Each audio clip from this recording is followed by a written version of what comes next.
I reckon he said. Your mum would have loved a grandson. I wish she could have seen you become a father. I didn't really become a father. Harry's not my. He's as good as, Remus. He calls me granddad sometimes, and I'm sure he'd have called your mother Nan or Gran. He's the only grandchild you'll have, I'm afraid, Remus said evenly. Better an adoptive one than none, I suppose. Lyle set down his cup of tea and looked searchingly into Remus's face. What's bothering you, son? Nothing. Don't lie to your father. It's stupid, pointless. Talk to me. I haven't anywhere else to be, Lyle said wryly. You can sulk in a corner like you did when you were a teenager, or you can talk to your old man. Remus sighed dramatically. Despite being 32 years old now, he sometimes felt like an unrepentant teenager in front of his father. It's something I overheard that Pratt Evans say, said Remus irritably, before explaining Evans' comment that no one would be stupid enough to have a kid with a werewolf. He's right, but I didn't need the reminder. I know I'm repugnant to most people and I never stood a chance of marrying or having children. It doesn't make it any easier to hear. You never tried to date? Asked Lyle, surprised. Your mother and I thought at school, certainly you made friends. Remus laughed hollowly. Friends that died or fell apart within a single night 2 years after we finished school. Almost no one else knew I was a werewolf. Believe me, I tried dating. It's bloody impossible with a fixed lunar schedule and looking like I've been mauled once a month. You have wolfsbane now. To use while I raise Harry. I won't have it forever, and you know better than anyone that most people in our world think I'm a worthless waste of breath. Don't say that about yourself, Remus said, Lyle, pained. Anyone who gets to know you knows you're a wonderful young man. You're only saying that because you're my father, snapped Remus. I told you it was pointless, as Evan so eloquently reminded me. I'm meant to be alone. You have Harry now. The Tonkses are our friends and you have Sirius, Lyle said gently. You're not alone. You know that's not what I meant. I know, sighed Lyle, I miss your mother. I'm lucky I had her for over 2 decades of marriage, but I get lonely too. At least you had someone, complained Remus. I'll never have anyone. Son, do you really want someone? I'm sure there's. It's useless, Dad. What I want doesn't matter. I should be happy with what I have. I'm being unreasonable. Lyle took another sip of his tea and set down his teacup. He gazed into Remus's eyes pityingly. It's a perfectly human desire, to want a partner or companionship. Remus scoffed and waved his hand dismissively. I'm not human. I'm a werewolf. Your mother wanted you to be happy, Lyle said quietly. Sometimes I wonder if you want to be happy. You don't need to push everyone away. Remus felt the lump forming in his throat. It's easier to shove them away myself. Lyle patted Remus's hand lightly. You don't have to do that, son. I don't know how to help you, but you don't have to do this alone. The moment Harry came into our lives, everything changed. I have hope for you. Remus fiddled with the sugar pot. Harry's arrival had changed everything, and Remus felt guilty that he still wanted more out of life. He said nothing more and decided to busy himself with cleaning the kitchen. He thought he ought to be grateful for what he had and to stop wishing for the impossible, no matter how badly he wanted it. Voices. He's hearing voices, said Sirius, furrowing his brow at Harry's last letter. He's certain. It was a voice or he was going mad from all the fan mail, replied Remus. He was with Lockhart until midnight answering that idiot's fan mail for detention. Why did Dumbledore hire that prick? Harry obviously hates him. Sirius reread through the letter. In it, Harry had written of the long night of detention with Lockhart, the strange voice that called, wanting to rip apart and kill, and the invitation to Sir Nicholas's death party. No one wants the defense position, shrugged Remus. They say it's cursed. This one will last a year, just like all of ours did. Do you think Lockhart made up the voices to impress Harry? Make him think it was some imaginary monster he'd vanquish and write another book about? Remus frowned. I don't know. It's just as likely as a ghost, Peeves, or a student performing advanced magic. I told him that if he hears it again he ought to go to Dumbledore. I doubt he will, though. Hagrid, asked Sirius. I saw him come in a while back. It was my fault, said Remus guiltily. Harry and his friends discovered that Hagrid had gotten a dragon egg and hatched it. He didn't want Hagrid to get into trouble, so his friend Ron wrote to his brother Charlie, a dragon keeper in Romania. They were going to help Hagrid smuggle the dragon out of the castle till I put a stop to it. I wrote Dumbledore to ask for help. Dumbledore couldn't do anything, asked Sirius, surprised. It's less couldn't and more wouldn't, if I understood correctly, Remus muttered. He wanted to show I was a capable and responsible father figure to Harry by turning Hagrid in. Dumbledore reduced the sentence, of course. A year instead of 10, thank Merlin, but it was the principle of it. Harry was devastated, but Dumbledore took much of the blame for me. Blimey, all that for you or Harry? Asked Sirius. I don't know, Remus said truthfully. I'd think it's all for Harry, but I don't know why Albus is so set on keeping him with me and my dad. Harry could have had hell, anyone else, and I'm sure he'd have been all right. That's bullshit and you know it. You had parents who gave a shit about you. I didn't. If it hadn't been for the Potters, I don't know where I'd have ended up. Other than here? Remus asked dryly. Sirius gave him an offensive hand gesture and scowled. You know what I mean. At Harry's age I wanted to know someone gave a shit about me, even if I wouldn't admit it. No 12-year-old would write home this much if they didn't care. Maybe you're right, I'd have been devastated if Harry was taken from me. Do you have any more pictures of him? Asked Sirius, as he handed the letter back to Remus. Quidditch is coming up, isn't it? None since the last time I came here. I'll see if I can get some of him from his next match. Thanks, Moony. The last 2 years, they've been loads better. Knowing Harry's all right and with you, Sirius choked back a muffled sound. Remus understood, when there was so little else to live for, knowing Harry was safe and sound was all either of them could ask for. I hope you can meet him soon and come home, said Remus. Grimmauld Place isn't as terrible as it was. If you move in, Tonks can move out. Sirius furrowed his brow and tucked a scraggly tuft of hair behind his ear. You don't like living with her? I thought you were friends. I think she'd be happier living with her boyfriend, Remus said flatly. Spare me from having to cast silencing charms. Why don't you tell her? I'd really rather not. Remus quickly explained the time he'd walked in on Tonks and Evan the night that Harry was kidnapped, and how mortifying it had been for everyone involved. Sirius was doubled over in laughter by the time Remus finished his tale. What's so funny, asshole? Demanded Remus. You're jealous, mate, chuckled Sirius. Don't you see? Remus was spared from replying to Sirius's very apt observation by the arrival of Proudfoot, to announce the end of visiting hours. Sirius was still laughing to himself when Remus said a curt goodbye, not wishing to speak about Tonks any further. Chapter 17, Rogue. Chapter text. Harry regretted accepting the invitation to nearly headless Nick's 500th Death Party. He, Ron, and Hermione passed by the great hall from which the most delicious scents were filling the corridors and descended down to the cold dungeons. Everything about the Death Party was unpleasant. The music was the sound of scraping. The food was all putrid, rotten, or filled with maggots. The ghosts said they could almost taste the food in its current state. To Harry, Ron, and Hermione the foul, rotten food smelled revolting. It was after nearly headless Nick's third or fourth attempt to rein in his guests from the headless hunt that Ron suggested they leave. Harry agreed and Hermione followed the boys up the candlelit corridor. Ron was just commenting on his hopes that there would still be pudding at the Halloween feast when Harry heard a voice again. Rip, tear, kill. It was the same voice, the same cold, murderous voice he had heard in Lockhart's office. He stumbled to a halt, clutching at the stone wall, listening with all his might, looking around, squinting up and down the dimly lit passageway. Harry, what are you? It's that voice again. Shut up a minute. So hungry, for so long. Listen, said Harry urgently, and Ron and Hermione froze, watching him. Kill, time to kill. Harry broke into a run. The source of the voice was moving. I smell blood, I smell blood. Harry's stomach lurched. It was going to kill someone. He led Ron and Hermione up to the second floor through a passageway, and down a deserted corridor. He was panting and breathless now, searching for the source of the murderous voice.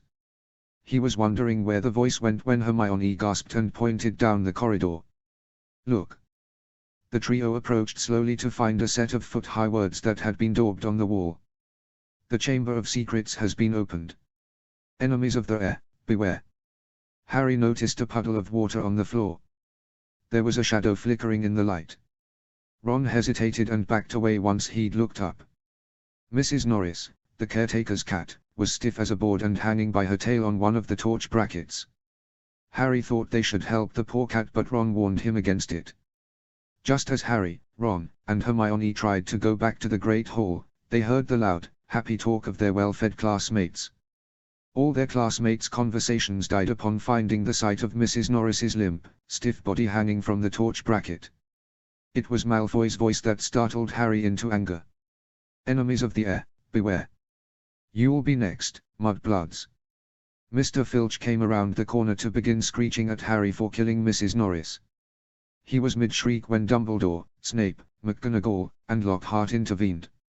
Lockhart offered his office in a fit of self-importance, and after careful examination, Dumbledore concluded that Mrs. Norris was not dead, but rather petrified. Filch squawked again, accusing Harry of discriminatory behavior against him because he was a squib. Harry hadn't a clue that Filch was a squib, and Snape intervened, to Harry's displeasure. Potter and his friends may have simply been in the wrong place at the wrong time, he said, a slight sneer curling his mouth as though he doubted it. But we do have a set of suspicious circumstances here. Why was he in the upstairs corridor at all? Why wasn't he at the Halloween feast? Harry, Ron, and Hermione all launched into an explanation about the Deathly Party. There were hundreds of ghosts, they'll tell you we were there. But why not join the feast afterward, said Snape, his black eyes glittering in the candlelight. Why go up to that corridor? Because, Harry said, his heart thumping very fast. Harry suddenly recalled Remus's recommendation in his last letter. If Harry heard the voice again, he should tell Dumbledore. I want to talk to Professor Dumbledore. Harry said quickly. Alone, please. Snape narrowed his eyes at Harry. Lockhart looked put out, as did all his portraits on the walls. Please, said Harry. It's important. Can Ron and Hermione come, too? Lockhart looked even more disappointed that Harry didn't want to include him on the new adventure. Snape's black eyes glittered with fury. Meanwhile, Filch was being comforted by McGonagall. Ron and Hermione looked grateful to have Harry include them, and the three went through Lockhart's flue to the one in Dumbledore's office. When all three of them were safely through, Dumbledore closed the flue connection and flicked his wand at the portraits to shut curtains over them, much to the portraits' chagrin. I heard a voice, Harry blurted. It wanted to kill. It's not the first time. Please continue, Harry, Dumbledore said gently. Miss Granger, Mr. Weasley, please take a seat next to Harry. Once Hermione and Ron sat on either side of Harry, he continued. A few weeks ago when I did detention with Lockhart, I heard a voice. It wanted to rip, tear, and kill. I followed it, but it stopped talking. I thought I was tired, or maybe Lockhart was making something up. Dumbledore sat still. His blue eyes were unusually stern, making Harry feel as if the headmaster could read his mind. Tell me about tonight. What did you hear? Where did you hear it? It was after the Deathly Party. The voice, it was hungry. It wanted to kill, to tear, it smelled blood, Professor Harry confessed. Remus said I should tell you if I heard it again. Dumbledore laced his fingers together. What did the voice sound like to you? Cold. Not normal. Ron and Hermione couldn't hear it. Harry felt awkward and glanced between Ron and Hermione. Is that true, Miss Granger? Mr. Weasley? Yeah, replied Ron. It's weird. We couldn't hear anything. Nothing at all, Professor, added Hermione. Only Harry could hear it. Dumbledore gazed at Harry from under his thick silver eyebrows. Try to replicate the voice you heard as best you can. Harry blinked several times and said the words he'd heard. Kill. Rip. Tear. I smell blood. Ron and Hermione both backed away a little from him, causing him to wince. He hoped that even if no one else believed him, his best friends would. Close your eyes and think of the voice again, Harry, Dumbledore prodded. Harry did as he was asked. He closed his eyes and thought of the cold, murderous voice. He thought of the way it almost sounded like a hiss, or a low rasping sound, and repeated the words. Kill. Rip. Tear. So hungry. I smell. That's enough, Harry, thank you, Dumbledore said quietly. I understand. You do? Asked Ron. From that. What? It was, Harry began. You were speaking Parseltongue, Hermione said, biting her lip nervously. Just like you did when we went to the zoo for your birthday. I was. Harry was stunned. He thought he could only understand or speak to snakes when they were around. He wondered if it was possible for a snake to be wandering the halls of Hogwarts without others seeing it. He didn't know enough about magical creatures, perhaps there was an invisible magical snake he had yet to hear of. Dumbledore looked very somber and troubled indeed. Harry was sure he had spent more time with the headmaster than most other students had. Never, in any of the many times he'd seen Dumbledore from the visits to the Lupins, the custody hearings, or school occasions, had Harry seen Dumbledore so worried. What's going on, Professor? Asked Harry, after an awkward pause. I cannot know for certain, Dumbledore said slowly. He unloosed his fingers and tapped on his temple. The next time you hear this voice, please let one of the professors know as soon as possible. Including Lockhart. Harry retorted. He thought the man was a moron. Remus's and Tonks's obvious disdain for him was plenty to convince Harry that Lockhart was a fool, even if their disastrous defense lessons didn't speak for themselves. Any professor will do. This is very important, Dumbledore confirmed. Miss Granger, Mr. Weasley. If Harry is unable to find a professor, I'd like for you to help. Hermione nodded eagerly from the edge of her seat. Ron nodded too, looking solemnly at Harry. Professor, are we in danger? Harry asked, while pushing his glasses up on the bridge of his nose. What did enemies of the air, beware mean? What's the Chamber of Secrets? What really happened to Mrs. Norris? Ron added. Mrs. Norris has been petrified, replied Dumbledore. She is not dead but frozen in time. Professor Sprout's mandrakes will help us make the potion necessary to revive her. As for your other questions, Harry. Albus. McGonagall was at the top of the stairs to the headmaster's office. Come quick. It's happened again. Go to your dormitories immediately and look only into these mirrors on your way there, ordered Dumbledore, as he conjured 3 small mirrors for Harry, Ron, and Hermione to take with them. Do not delay and do not look anywhere but at the mirrors. He ushered Harry, Ron, and Hermione out of his office and sent them off with the mirrors while he sped in another direction with McGonagall. Harry and his friends broke into a run to get to Gryffindor Tower, holding their mirrors under their noses the entire way there. When they finally arrived to their common room, they looked at each other, each with pale, worried faces, and dared not speak to anyone else until the next bit of news arrived. The entire school was on edge. After the attack on Mrs. Norris, Filch was petrified too. He had returned to the scene of the crime where the warning from the air was and somehow had become petrified.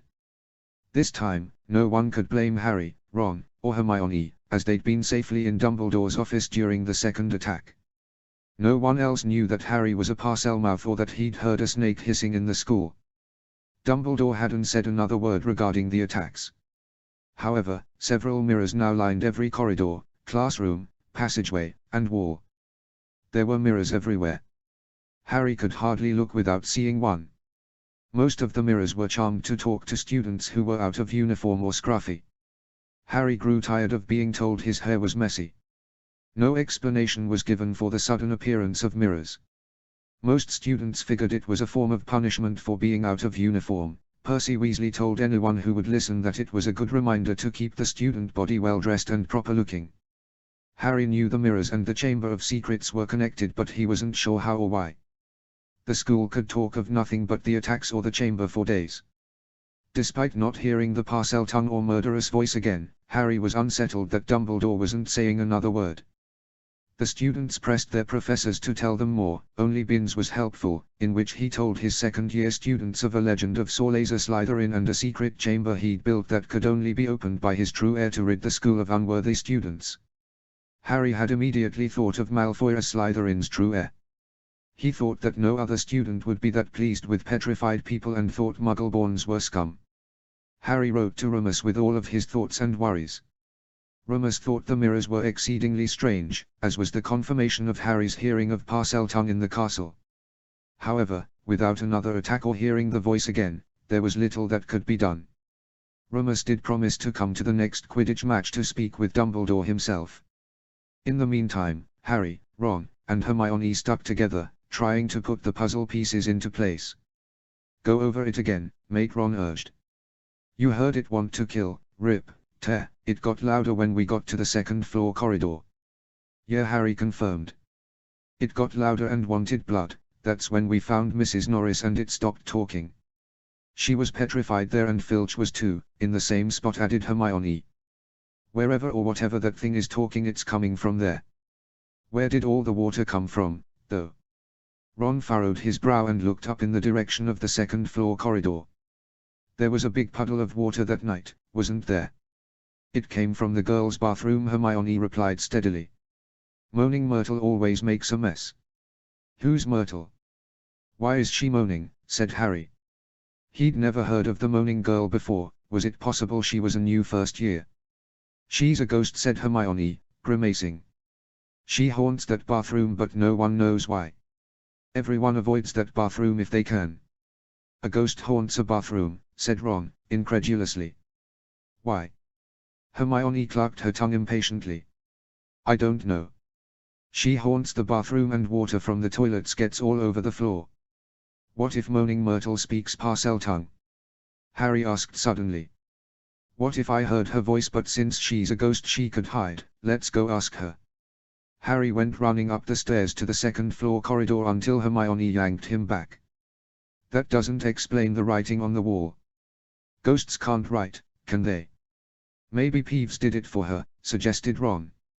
"Or she got someone else to do it. Who cares? I just want to know if she knows the voice." Harry groaned and hurried up the stairs until they were retracing their steps through the second-floor corridor. "Where's the bathroom?" "Hold on, look there," shouted Hermione. "There are scorch marks and the spiders." Ron whimpered and looked as if he was fighting the urge to run in the opposite direction. "I don't like spiders. But in potions." "They're dead," Ron said flatly. "I don't care if they're dead." "What's so odd about these?" interrupted Harry. He gazed at the wall, where around 20 spiders were fighting to get through a small crack. They were all clamoring to get through the tiny crack on a single thin silvery rope. "Spiders don't act like that," Hermione said wonderingly. "They couldn't have made the scorch marks, either." "Can we please get out of here?" Ron whined. He was backed up against the wall, near a door that held a sign that read "Out of order." Hermione rolled her eyes and looked as if she wanted to laugh at Ron's fright. "All right," she said, "the girls' bathroom is right through here." She winced and hesitated before opening the door. Be sensitive. She's not the pleasantest ghost." Harry and Ron rolled their eyes and followed Hermione into the girls' bathroom. As predicted, the floor was covered in water. Hermione walked toward one of the stalls and put her finger up to her lips to keep Harry and Ron quiet. She knocked lightly and out came a pock-marked, bespectacled girl with pigtails and what looked like faded Ravenclaw robes. "This is a girl's bathroom," the ghost said, eyeing Ron and Harry suspiciously. "They're not girls." "We've got a question for you," Harry said, stepping forward. "Please?" "You're just here to tease me," wailed Myrtle. "Is it my glasses? My pimples? My voice?" No, said Harry quickly. "I wanted to know if you speak Parseltongue." "If I speak what?" Myrtle uttered a high-pitched moan and flew into the toilet, which splashed water everywhere. She appeared from the other side of the bathroom and wailed. "Please, Myrtle, this is really important and we could use your help," Hermione said kindly. "Harry, what if you spoke a little of it first? You didn't know what it was called before, did you?" Harry closed his eyes and thought of the snakes at the zoo. He thought of a simple greeting for Myrtle, something she could understand. "Hello, I am Harry Potter." "Do you know what I am saying?" He hissed the words, startled to hear the sound coming out of his mouth again. Moaning Myrtle's ghostly, pearlescent eyes grew wide. You just like the other boy." "Other boy?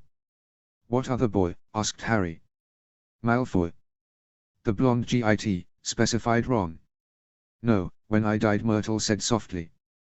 I heard the other boy say something like that right before I died. You heard another boy introduce themselves as Harry Potter when you died. Myrtle burst into a sob and shook her head. It took several moments for her to calm down enough to share with them that she'd heard a boy come into the bathroom when she died about 50 years ago. The boy spoke in the same hissing, rasping sound, and the last thing she saw before she died was a pair of bright yellow eyes, coming out from the taps on the other side of the bathroom. "Ha," said Harry. "That's all. You don't remember the boy?" Myrtle explained she remembered nothing but the eyes or where they came from. "You don't think, the Chamber of Secrets? If not Malfoy now, then who? Who could be Slytherin's heir?" Harry asked helplessly. "Do you think he'd know?" "Even if he did, why would he tell any of us?" said Ron grumpily. "He's a GIT. We could trick him." Hermione cleared her throat and lowered her voice while Myrtle went off to cry in her stall. "I've got an idea, but it's dangerous and it'll break loads more school rules." "Remus was right," grinned Harry, "you are a troublemaker." Hermione scowled and lightly punched him in the shoulder. "I don't see you coming up with any better ideas." "Fine," said Ron, while rolling his eyes. "What's another broken rule?" Hermione grinned mischievously and shared her plan with them. "A few more weeks and it'll be ready," Hermione said proudly. She was bent over a cauldron in the second-floor girls' bathroom, adding ingredients to the Polyjuice potion. "Then we'll have to come up with a plan for getting Malfoy to talk." Harry sighed heavily. Though there hadn't been any new attacks from the monster, as he was calling it in his head, he couldn't help but feel another one was coming when they least expected it. His only comfort that day was knowing that he'd see the Lupins and the Tonkses at the Quidditch match against Slytherin. He hoped that Remus would get more information from Dumbledore and explain the Chamber of Secrets, the Parseltongue-speaking monster, the sudden appearance of mirrors, and the heir of Slytherin. They were all interconnected, Harry was sure of it, and he desperately wished for the secrets to be unraveled. Harry had to wish his friends goodbye. He needed to get to the Quidditch pitch early to listen to Oliver Wood's pep talk before the match.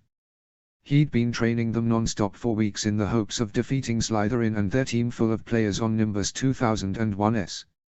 The Quidditch match against Slytherin was worse than the one he had in his first year. In the first year, his broomstick had been jinxed. In this match, a bludger kept chasing him wherever he went. Fred and George had to work together to keep the bludger away from Harry, which let the other bludger go free and attack the other Gryffindor players. Gryffindor was losing when Harry finally spotted the snitch. He caught it, but only at the cost of having the rogue bludger slam into his forearm and breaking it painfully. The arm broke, the snitch was caught, and Harry fell onto the earth with rain falling on his face in big, fat droplets. He heard the distinct roar of applause and the announcement Gryffindor won just before he lost consciousness. When he came around, moments later, he could see a set of glittery teeth in his periphery. "Oh no, not you," he moaned. "Doesn't know what he's saying," said Lockhart loudly to the anxious crowd of Gryffindors pressing around him. "Not to worry, Harry, I'm about to fix your arm." Despite Harry's protests, Lockhart flicked his wand at the broken arm just as the Lupins and the Tonkses burst through the crowd of Gryffindors. "Ah," said Lockhart. "Yes. Well, that can sometimes happen. But the point is, the bones are no longer broken." "No longer broken?" Remus roared. "They're missing." Harry watched in horror as his arm flopped back and forth now that it was boneless. Remus's face was all fury. Harry had never been frightened of Remus before, but the look he had was savage and primal. "You piece of..." Remus called Lyle. "Harry needs the infirmary, now." Harry noticed that the other Gryffindors had backed away from Remus, Lyle, the Tonkies, and Lockhart. Hermione and Ron came running through and helped get Harry up to the infirmary with the Lupins and Tonkses at his heel. Harry felt faint again as he gazed on the boneless flesh at his side and he fell unconscious again. What felt like hours later, Harry fluttered his eyelids open. He could hear a low growl and a man's whimper from the other side of the curtain. He remembered the white curtains. He was in the infirmary, and his arm was throbbing with pain. "No, sir, that won't be necessary." Harry perked up his ear. The whimpering man sounded an awful lot like. "Believe me," Lockhart growled Remus. "I don't need a full moon to tear you apart limb from fucking limb. If you ever so much as breathe in my son's direction again you will be sorry indeed. And no need for th threats, sputtered Lockhart. Just a little mistake. It won't be a mistake when you've been ripped apart with my bare hands, if I must, Rummus vowed. You and I both know you haven't a fucking clue what you're doing with werewolves, let alone any other so-called feat of yours. I will rip you apart so thoroughly that even your mother won't recognize your worthless face. Rummus growled again and Harry cowered in his bed. He could barely imagine what Rummus looked like in his current state of white-hot fury. Lockhart whimpered and murmured something before yelping and rushing out of the infirmary. Harry closed his eyes and pretended to be asleep, but another painful throb in his arm caused him to cry out in agony. "Harry," called Rummus. Harry was startled to see Rummus's expression now softened and kind-looking as usual. "Thank goodness you're all right. Madame Pomfrey gave you Skelgro while you were unconscious. I'll get you some pain relief potion." "Rummus," croaked Harry. "Did you talk to Dumbledore?" "Not yet, Harry." Rummus returned with a vial of pain relief potion and helped Harry tip it down his throat.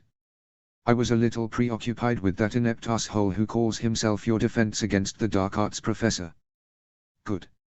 Harry fell back against his pillow. He almost wished he could have seen Rummus threaten Lockhart. If anyone deserved a good talking to, it was that Ponce, thought Harry. Andromeda and Ted are talking to Madam Hooch about the bludger. Tonks is around here somewhere, she's taking a kip. Where's Dumbledore? I'm not sure. I was supposed to meet with him this afternoon, but I've been here since the morning. Madame Pomfrey let you stay. I thought she shooed everyone away. Poppy and I go back several years, Rummus said wryly. Not to mention you're my son. Is Skelgro always this painful? Grumbled Harry. My arm feels like it's full of splinters. Yes, said Rummus. It never gets better. I had to take this plenty of times after an especially bloody moon. I hope you don't have to take it again. I thought I heard you both, Tonks interrupted brightly. Her mop of pink hair flopped against her forehead, but her grin was bright as ever as she sat at the edge of Harry's bed. Hi, Tonks, smiled Harry. Did you see me catch the snitch? Of course I did. You're brilliant, but mental. Going after the snitch after that bludger crushed your arm. Impressive, she said, grinning. Evan thought so too. What's that? Asked Harry, pointing to something on Tonks's hand. On your hand. Tonks beamed. It's an engagement ring. Rummus whimpered slightly, or was it a cough? Harry wondered. He excused himself to get something to eat. Evan proposed at my birthday party last week. I said yes, of course. Does that mean he's moving in with us? No. We won't be married for a while. When we do marry we'll move in together, but not at Grimmauld Place. When are you getting married? Tonks furrowed her brow. Her hair morphed to a sort of grey-brown color. Not until you're of age or until Sirius is out of prison. I don't want to get married right away. Why are you waiting? Tonks gave him a weak smile. Harry understood exactly why Tonks was waiting to get married. It was because of him and his living arrangements. You and Evan could get married and move in, offered Harry. I could share my room with Rummus or Lyle. Tonks had a peculiar expression. It's not just about that, Harry, she said, while ruffling his hair affectionately. I really didn't want to get married for another few years. I wasn't expecting Evan to propose, and I'm happy about it, but I'm not ready to settle down just yet. I only just turned 22. How old is Evan? My parents got married when they were younger than you. Evan's 24, replied Tonks. It's different for everyone. I'm just not ready to give up on my wonderful roommates just yet. She smiled and some of the bright pink returned to her hair. Harry grimaced against his will. The pain in his arm returned and Tonks was already on her feet, helping him with another pain relief potion. I had to take this a few times for shattering parts of my bones, explained Tonks, as she deftly handled multiple vials of the pain relief potion in her hands. Harry was surprised none of them had fallen or broken yet. I know what you're thinking. I got a lot of practice handling potions and vials, but my household spells are still shit. She fluffed a pillow behind Harry's back and tousled his hair again. Her hair was now fully pink again and her curls fell into her eyes. Do you know why all these things are happening at school? Tonks? Harry asked in a whisper. The mirrors. The chamber. No, Tonks admitted quietly. None of us do. We'll figure it out soon, I hope. I'm getting sleepy, said Harry. Tonks smiled softly. Let me get Remus so he can say good night before you fall asleep again. Remus returned a few moments later and kissed Harry's forehead. Get some sleep. I have to go home now, Harry, but please write when you're well. No, Dumbledore, said Harry. I'll have to wait for another chance. Be good, Harry. Sweet dreams, added Tonks, winking at him. She and Remus both disappeared from behind the curtain and Harry fell into unconsciousness once more. Harry's sleep was short-lived. He wasn't certain of the time, but he was startled to find a house elf goggling at him from its large, tennis ball-sized eyes. Dobby, rasped Harry. What are you doing here? Dobby told Harry Potter not to return to Hogwarts. Dobby's large, bat-like ears were trembling. Dobby thought Harry Potter would stay safe at home. Dobby, I belong here, at school. Dobby was so sure Harry would be safe, asleep at home. Dobby said shakily. It was you. Harry yelped. You poisoned me. And not poison, Harry Potter, restful sleep. Sleeping Harry Potter at home is safer than Harry Potter at school. Remus has been worried sick over me, I have to tell him. Dobby trembled from head to toe. His large eyes glistened with tears and his tattered ears flew back and forth. No, Harry Potter must not tell his loopy, must not, must not. My what? Hang on, Dobby, Harry said quickly. Why not? If Dobby's family found out the beatings Dobby would get, he wailed. Dobby had to iron his hands when he tried to help Harry Potter before. Harry grimaced at the thought that the house elf would be punished if his identity or ownership was found out. Okay, Dobby, I won't say anything, said Harry. But you need to promise me that you won't try to hurt me.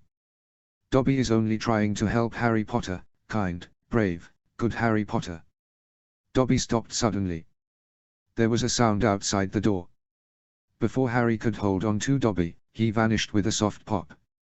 Harry fell back.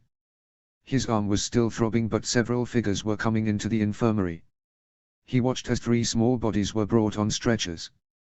All first-year Muggleborns, McGonagall said, in a rushed whisper, petrified together. Harry twisted his neck slightly to look at the 3 petrified students. First, there was Colin Creevey, the annoying first-year Gryffindor with his camera. Harry winced. Colin was annoying, but he didn't deserve to be petrified. Second, there was a first-year Ravenclaw girl, who Harry thought might have been called Jenny Dunn. Lastly, there was a first-year Hufflepuff boy called Arnold Cohen. Check his camera, said Dumbledore. There was a loud hissing sound and the stench of melted plastic. Melted, all of it, McGonagall said worriedly. Who is behind it? It's not a question of who, Dumbledore said quietly. But how? Harry thought Dumbledore's comment very odd. He knew who was behind the attacks, but not how. Why wasn't he telling anyone? And why could only Harry hear whoever it was? 100 points from Gryffindor, McGonagall said sternly. Early morning detention for all 3 of you until the Christmas holidays. Hermione was in tears, Harry and Ron were silent and red-faced. Snape was silently mocking them with his curled, sneering lip and glittery black eyes that shone with unbridled fury. I'd have taken 50 off each if this potion wasn't absolutely perfect, McGonagall continued, while Snape crossed his arms and scoffed. He began suggesting expulsion when McGonagall cut him off with one of her stern glares. Your brewing skills, Miss Granger, are far beyond your skill level, thus you neither gained nor lost points. You will join your friends in detention every morning for the next 3 weeks. You 3 will be taking on all of Mr. Filch's responsibilities, without magic, to make up for the ingredients you stole from Professor Snape's stores. I will be writing your parents as well to inform them of your thievery and rule breaking. We have to clean, asked Harry, his heart falling at the thought that Remus would find out about this latest blunder.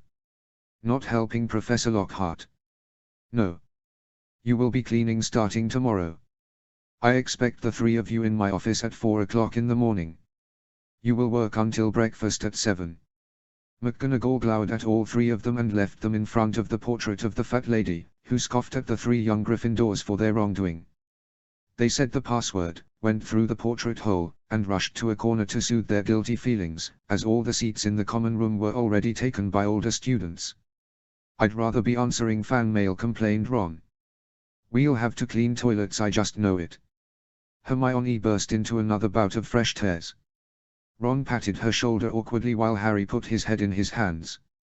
Since the incident with the rope bludger and the 3 petrified, Muggle-born first years, life at Hogwarts had gotten worse. All students were required to walk with professors to and from all their classes. All evening activities had been cancelled. Harry was looking forward to a dueling club hosted by Lockhart on Sunday mornings, but Lockhart sent him a curt letter saying that he was expressly forbidden from attending for his safety. Harry knew better. Remus's threat to Lockhart must have stuck, he thought, and Lockhart had not looked in Harry's direction in weeks. To Lockhart, Harry may as well have been a broken candlestick. Harry used to help Lockhart reenact scenes from his books, but now Harry sat in sullen, bored silence during Defense Against the Dark Arts lessons. Outside of lessons and meal times, students were required to stay inside their common rooms or dormitories after dinner. Curfew was now 2 hours earlier. Harry, Ron, and Hermione were caught by 2 nosy prefects, one Ravenclaw, one Slytherin, who heard sounds coming from the second-floor girls' bathroom. Only one step remained in making the Polyjuice Potion, and it took longer to manage, which delayed the trio in their return to their dormitory for curfew. McGonagall was furious. Snape was ready to expel all 3 of them for thievery when McGonagall suggested they work off the costs of the ingredients. Now, Harry's early mornings would be spent scrubbing toilets or the floors by hand instead of practices for Quidditch. Oliver was bound to be furious, too. "At least we can go home for Christmas now," Ron said uneasily. "We were going to stay because Malfoy was. We can go home." "I don't want to," cried Hermione. "My parents are going to be so disappointed." "Come home with me," offered Harry. "Tell your parents you're staying here and—" "No, come with me, Hermione." Harry was surprised at Ron's offer. "Remember, mate, Remus thinks Hermione is trouble, not me." "What?" she shrieked. "I'm trouble." Harry wanted to mumble something about it being her idea to brew the Polyjuice Potion in a girl's bathroom, but Ron was shaking his head vehemently, as if he could read Harry's mind. "Yeah, I wish I could go with you too, Ron," Harry said guiltily. "Remus is not going to be happy. Mum won't be any better. Maybe we should stay here," Ron mumbled. Harry agreed. All their parents would be upset. Even though they wouldn't have the Polyjuice Potion to trick Malfoy into confessing who the heir of Slytherin was. "All right. We stay here no matter what," declared Harry. "At least it'll be less crowded and we won't have to sit on the floor anymore." Chapter 18, Capture. Chapter text. "I'm taking him off the Quidditch team," Remus said angrily. "This is stealing from a professor's stores. Brewing a highly complicated potion in a girl's bathroom with the intention of masquerading as other students. What were they thinking?" "I'm impressed Hermione could brew," began Tonks, but Remus's stern gaze cut her off. "I have half a mind to go up there and bring him home immediately to be grounded." "This is completely unacceptable," shouted Remus. "Son, you did tell him he could get into more trouble now that the custody business is over," Lyle said dryly. He took a sip of his tea and set it down. "You shouldn't have done that." Remus was ready to give his father an obscene hand gesture but decided against it. He had told Harry he could get into more trouble, but he was expecting harmless pranks on fellow students, not thievery and impersonation. "I think they are being punished plenty," said Tonks. 3 weeks of early morning cleaning without magic. They'll learn their lesson." Remus sat down, hard, and hunched his shoulders forward. "That's to pay back the ingredients they stole. I'm going to have Minerva ban him from Quidditch." "Don't be rash, son." Lyle patted Remus's shoulder gently. "Perhaps." "Talk to the Weasleys," interrupted Tonks. "That's what you should do. Their kid Ron is in the same amount of trouble. Molly will know better than anyone what to do." Lyle smiled at her. "That's a great idea, Tonks. Good thinking." Tonks looked pleased with herself and settled down at the table to join Remus and Lyle for tea. "I'll write Molly," sighed Remus. "That's not all in this letter. Harry says he's not coming home for Christmas. He says Hermione is staying behind and he doesn't want to leave her alone. Ron is staying too." They could always come here, Tonks offered. Or Hermione could go with Ron. There's probably more to it. Remus set both Minerva's and Harry's letters down on the table. Minerva's letter was short and to the point. Harry's letter was longer, apologetic, and concluded with Harry begging not to be taken back to children's services or another magical family. Look at what he wrote at the end of the letter. Do you think he's worried I'll be too hard on him? Maybe I shouldn't give him any more punishment. Remus put his head in his hands and ran his fingers through his silver-streaked hair. I'm overreacting, aren't I? Tonks shrugged. It's not like he killed anyone. If that's your parenting bar, Tonks, said Remus, I wonder. Never mind. He almost said he wondered how she would be as a mother until he remembered she would be having children one day with Evan, the Pratt. You wonder what, said Tonks. How I'll be as a mum. Probably a train wreck. She grinned and toppled a teapot over. Lyle righted it and chuckled to himself. Tonks rolled her eyes and poured another cup of tea. I already told Evan that when we have kids I get to work and he has to stay at home. I can't do household spells, but I'm a damn gooder. Remus bit his lip hard. He didn't like the idea of Tonks with Evan at all, in any capacity, let alone married to him and bearing his children. A sudden crack indicated he'd broken his teacup out of sheer anger. Lyle and Tonks both looked at him curiously. I'll fix it, probably broken, before he muttered, while pointing his wand at the shattered teacup. Reparo. The cup stitched itself back together instantly and Remus turned to his father. Dad, what do you think? Am I being too hard on him? I don't know that I'm the right person to ask. Your mother and I had such different expectations for you. Tonks will find this funny. Lyle grinned. We thought that as long as you hadn't hurt or killed anyone because of your lycanthropy, we were all right. Remus's face fell as Tonks burst into laughter. He huffed impatiently, stood, and left the kitchen in a fit.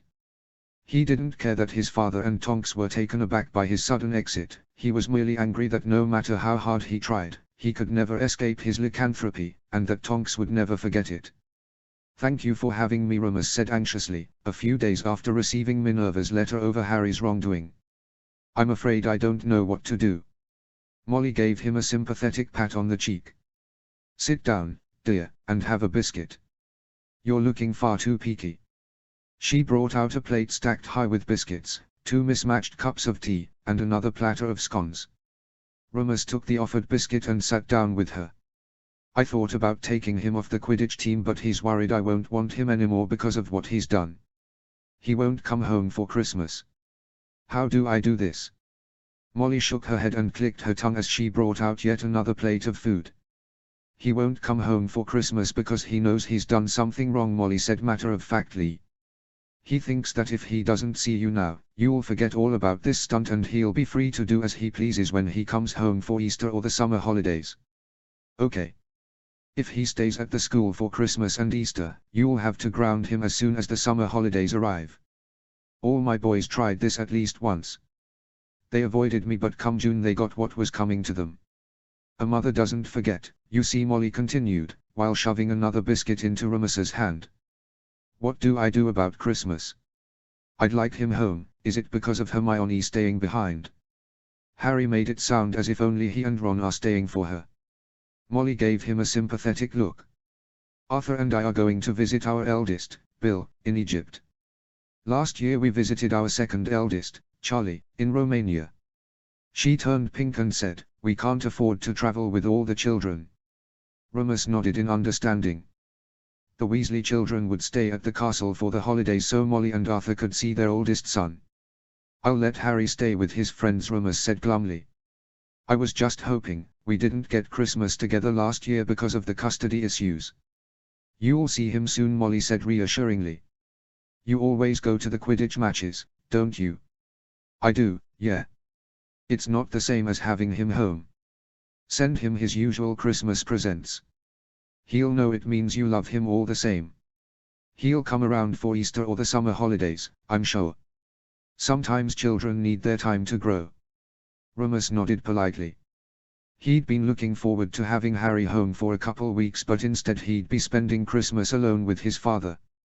He hoped that Molly was right and his son would be home for next Christmas. Happy Christmas, Dad greeted Rumus. Happy Christmas, Rumus. Lyle joined him in the library of Grimmauld Place. They were set to spend the morning together. In the afternoon, Rumus would visit Sirius at Azkaban and deliver his gift, as well as several recent pictures of Harry and his friends. All our gifts are here, said Rumus, as he flicked his wand to summon the gifts. Molly sent us jumpers again. That's sweet of her. Lyle took the lumpy package in his hand and opened it to find a thick, hand-knitted crimson jumper with the letter L knitted on its front. Homemade fudge, too, added Lyle. He moved on to the next package and smiled. Who's that from? Tonks, of course. She's a wonderful girl, isn't she? Rumus nodded curtly and opened his own gift from Tonks. He unwrapped a soft, thick woolen traveling cloak with a little note wishing him a happy Christmas. He glanced at his father, who had received the same cloak. I hope you got her something nice from us, Lyle said, awed. This is really, really nice, whispered Rumus. Too nice. I shouldn't accept this.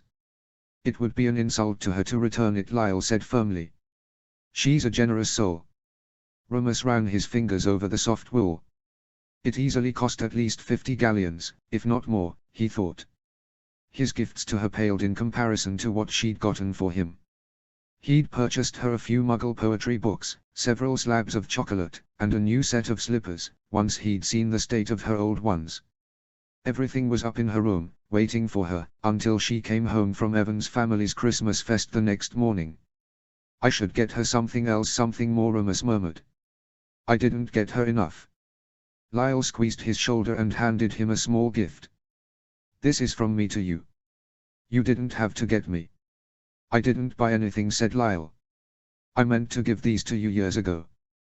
Rumus opened the little package, which revealed a faded velvet box. Inside it were 2 rings, his mother's engagement ring and her wedding ring. You don't want to keep these for yourself? I know you think it's unlikely, Rumus, but your mother would have wanted you to have them. I want you to have them. Someone is out there, I'm sure of it. Rumus looked at the 2 delicate rings inside the faded velvet box. They were simple and modest, nothing big or expensive like the ring Tonks had been given, but Rumus felt that even if he did find someone else he'd like to give the rings to, no one would accept him or his proposal. I'll save them, Rumus said finally. Maybe if Harry finds a girl, or he has children himself. Lyle gazed at him solemnly and drew him in for a hug. Rumus looked at the simple, glittery rings, symbols of his father's love for his mother, and doubted he'd find anyone to love him as Hope Lupin had loved Lyle Lupin. Happy Christmas, Padfoot, said Rumus. He handed several packages, one by one, through the bars to Sirius's cell at Azkaban. Books from me, with pictures of your godson for bookmarks and several slabs of chocolate from your cousins. Thanks, Moony, said Sirius.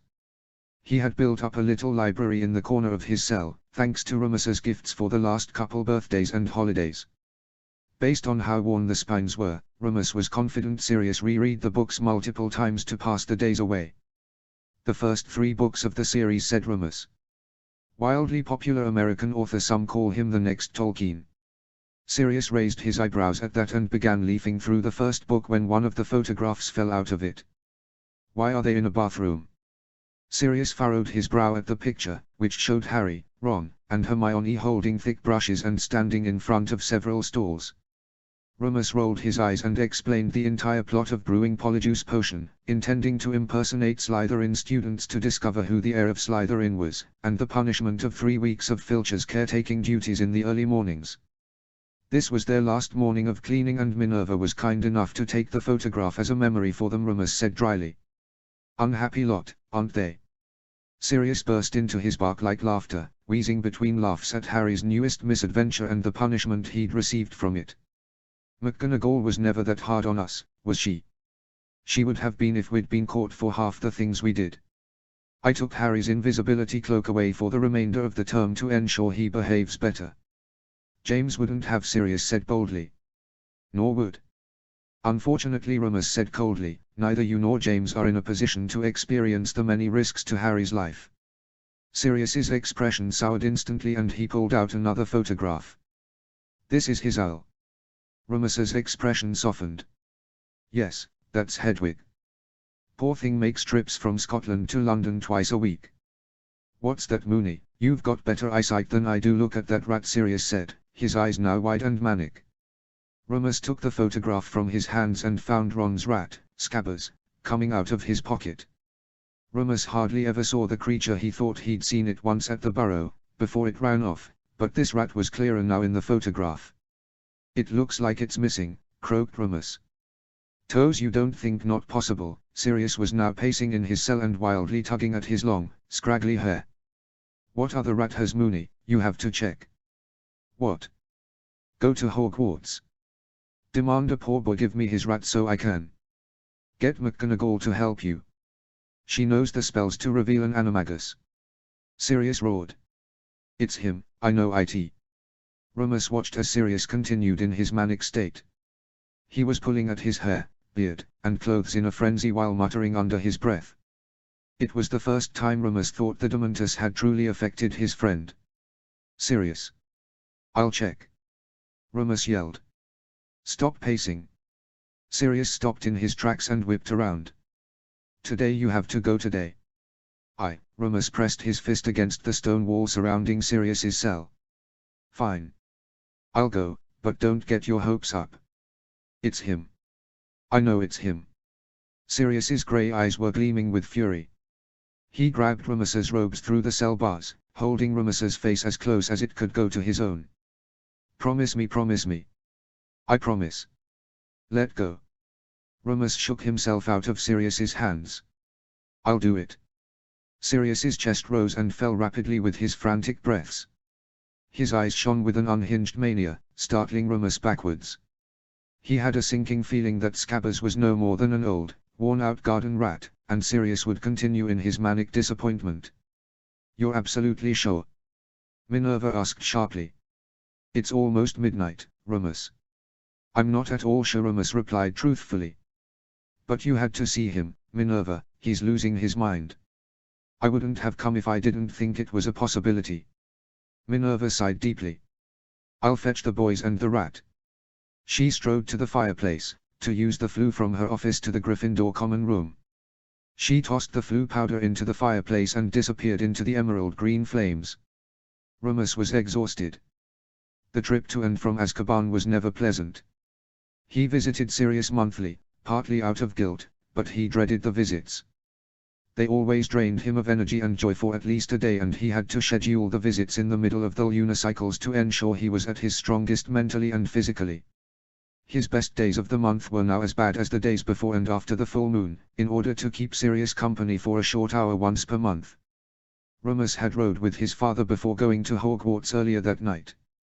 Lyle insisted he had no business investigating a common rat on the suggestion of the likely addle-brained Sirius, but Rummus was sorely tempted by the prospect of seeing Harry for Christmas, if only for a few minutes. He wanted to remind his son that no matter what mistakes he made, he would always be loved and have the Lupins as his family. The flue lit up emerald green and Minerva emerged with Harry, Ron, and Scabbers in tow. Scabbers was still and unmoving, which worried Rummus. Rummus, shouted Harry. He ran into Rummus's arms for a tight hug, which filled Rummus with warmth he'd been missing that day. Are we in trouble? I promise we haven't done anything wrong. Promise. Ron repeated, pale and terrified. We haven't done anything. It's not about either of you, said Rummus. It's about your rat. Scabbers. This old thing, said Ron. Him. I stunned him, Minerva said briskly. She looked less than pleased to be in her tartan nightgown and matching nightcap with 2 students at her side and a former student in her office. Come, Weasley. Bring the rat here. Ron brought the still unconscious Scabbers to Minerva's desk. She placed her wand against him and cast, Revelio. It happened very suddenly. Where Scabbers the unconscious, greying rat had lain, a fully grown, balding, pudgy man appeared. Rummus could hardly believe his eyes. For all of his trust in Dumbledore, it was entirely unexpected that he would see Peter Pettigrew alive and in the flesh in Minerva McGonagall's office that Christmas Day. My rat. Ron gasped, horrified. That's not a rat, Harry said, with an equal, incredulous stare. That's an animagus like. That is Peter Pettigrew, Rummus said, now readying himself to commit murder. This excuse for a human being is the reason you are an orphan, Harry. Harry lunged at Peter, but Ron held him back. Remus too lunged for the pathetic lump on Minerva's desk, but she flicked her wand at him and sent him backward. In a few smooth motions, Minerva gagged and bound Peter, placed him in an enchanted sleep, and murmured several charms over him. Remus, return Potter and Weasley to the Gryffindor common room, Minerva said tightly. Albus will be on his way momentarily. Remus took Harry and Ron by the shoulders. They were both open-mouthed and staring behind them. Remus had to force himself not to turn around instantly and flay every inch of Peter's body for what he'd done to the Potters and Sirius. We're going, Remus said gruffly. He tossed the Floo powder into the fireplace and sent Ron through first. He took Harry with him and returned to the familiar Gryffindor common room. It brought back memories of his schoolboy days, which now contrasted sharply with the lump laying on Minerva's desk. Remus, is that really? Yes, he snapped. We will discuss this another time. I need to go. Wait, Remus. Harry shouted, just as Remus turned back to the fireplace. Harry took a step back and Remus shook his head to soften his expression. Yes, Harry. Please don't do anything bad, Harry whispered. I don't think my dad would have wanted you to kill him, even if he was your friend. Remus inhaled sharply and looked into Harry's emerald eyes. In the common room, he could almost see Lily's stern gaze in those eyes, after the Marauders had pranked someone and it had gone too far. In Harry's jet-black, untidy hair, he could almost see James joking with his friends. No, thought Remus, James wouldn't have wanted him to become a killer. Remus cleared his throat lightly. I won't do anything rash, Harry. Thank you for reminding me of who I am. Harry grew pink and Remus hugged him, saying, Happy Christmas, Harry. I love you and we'll see each other soon for your next Quidditch match. Harry nodded, looking considerably more relieved, and rushed up the stairs behind Ron. Remus inhaled deeply and gazed upon the empty common room. Harry was right, thought Remus. No matter what happened, Remus wouldn't become a killer. Remus woke to loud pounding on his door. He winced and turned over. The last day and a half had taken all the energy he had left emotionally and physically, and he'd only just settled into slumber when the pounding began. He nestled into his covers. Perhaps, if he ignored the sound. What the fuck, Remus? Tonks roared from the threshold. She'd managed to undo his locking charm and was halfway across the room by the time Remus poked his head out from under the covers. He let out a groan and she was now standing directly in front of him. He kept his covers wrapped around his midsection and adjusted himself, cursing the stiffness between his legs that appeared in the morning. What? Croaked Remus. I was sleeping. You didn't think to get me? Tonks demanded. Her hair was neon orange spikes now and her grey eyes glittered with the same fury Remus had seen in Sirius's gaze the day before. Huh? Yesterday. When you waltzed into Hogwarts and got Pettigrew. Tonks's hands were on her hips. Remus hated that from where he lay he could see her chest heaving up and down from her angry breathing. He closed his eyes tightly to keep his mind on what she was saying. Well. What the fuck? Why didn't you send me a message? Tonks said angrily. Remus racked his brain for an appropriate answer. His gut feeling was to tell her that he'd overheard Evan once say that Harry wasn't Tonks's child or responsibility. Likewise, following up on his son's best friend's pet rat wouldn't fall into her purview, either. You were busy, Remus said feebly. With your, fiancé's family. So, I didn't want to get in the way. Minerva and Albus got Alastair and Scrimger there. Between the four of them they got Pettigrew to a holding cell and the trials should start in January. You didn't think that I'd want to be involved. I'm Anura. Anura who was off-duty, sighed Remus. Not every problem needs to be your responsibility, especially if they have to do with Harry. Remus opened his eyes slightly to see Tonks even closer than she was before. Her entire body was rigid with anger.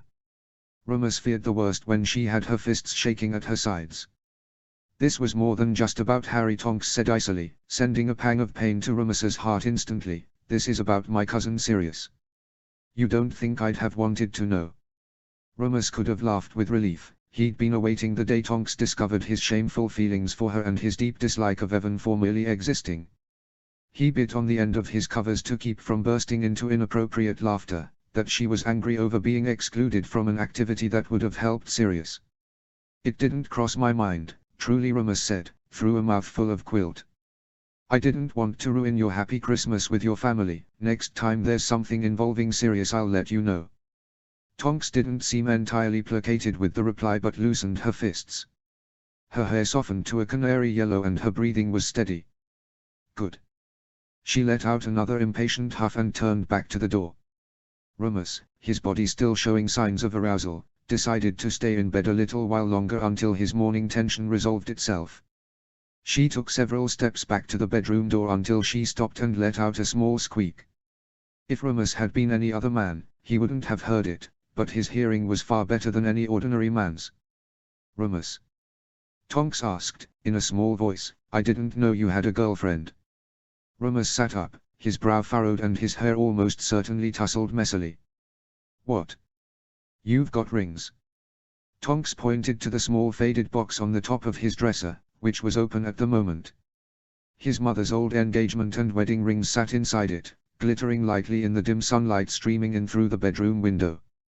Remus burst into laughter now. No, he guffawed. "Those were my mum's rings. My dad gave them to me yesterday. I'm going to hold on to them for Harry, I suppose." "Oh." Tonks stood awkwardly by the door. Her hair now changed to its usual bubblegum pink. "I know it's almost nothing compared to what you have, but I hope Harry can use them. If not, maybe he'll have a kid they can go to." "They're nice," Tonks said softly. Her voice cracked slightly, confusing Remus. That's all. Bye." Remus, utterly bamboozled by whatever had just transpired in his bedroom, decided to get out of bed. There was no way he could sleep now, which meant it was time to get ready and visit Azkaban.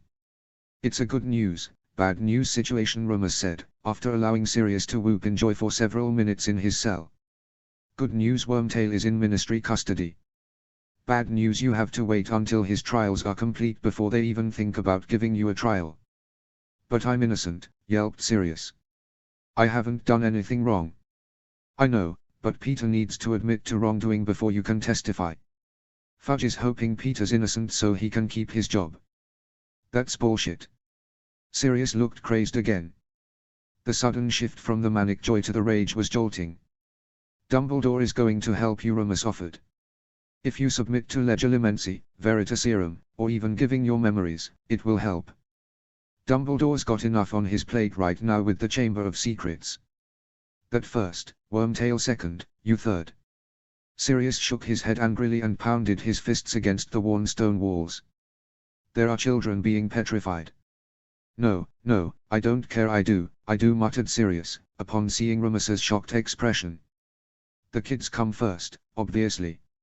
Harry and his friends will always come first. I've waited so long, Moony. I want to meet him. He won't be home till Easter, if not the summer holidays. Peter's trial starts in January. If he cooperates, you could be standing before the Wizengamot in March and be a free man by Easter," Remus said evenly. "Then you can come live with us and wish Harry a happy Easter." Does he want that?" "Me there?" Sirius asked. "What does he know about me?" "He's looking forward to meeting you," Remus answered instantly. "Anyone who knew his parents and can share stories of their lives is always welcome, but don't be alarmed if he doesn't warm up to you right away. For some adults, it takes him a while to trust them. For others, he might try to bend over backwards to make sure you won't leave him or give up on him." Truth be told, the only adult he's ever taken to without question was Tonks. He'll be sorry to see her go. Remus frowned and let the pang in his heart cut a little deeper. When Sirius moved in, Tonks could move out and marry her fiancé. With Sirius and Lyle at Grimmauld Place, that made 3 fully grown adult wizards to keep the Ministry satisfied with Harry's care. "If we're going to live together, the only rule I had was no overnight guests while Harry's underage. We don't need any more people knowing where he lives, and I don't want him hearing or walking into anything inappropriate." "He lives in a Gryffindor common room with other blokes," Sirius said flatly. "You can't tell me you didn't hear or see anything inappropriate from another bed." "It's different," Remus said uncomfortably. "Harry's only 12. He doesn't need to hear or see any of that, and anyway, that's beside the point.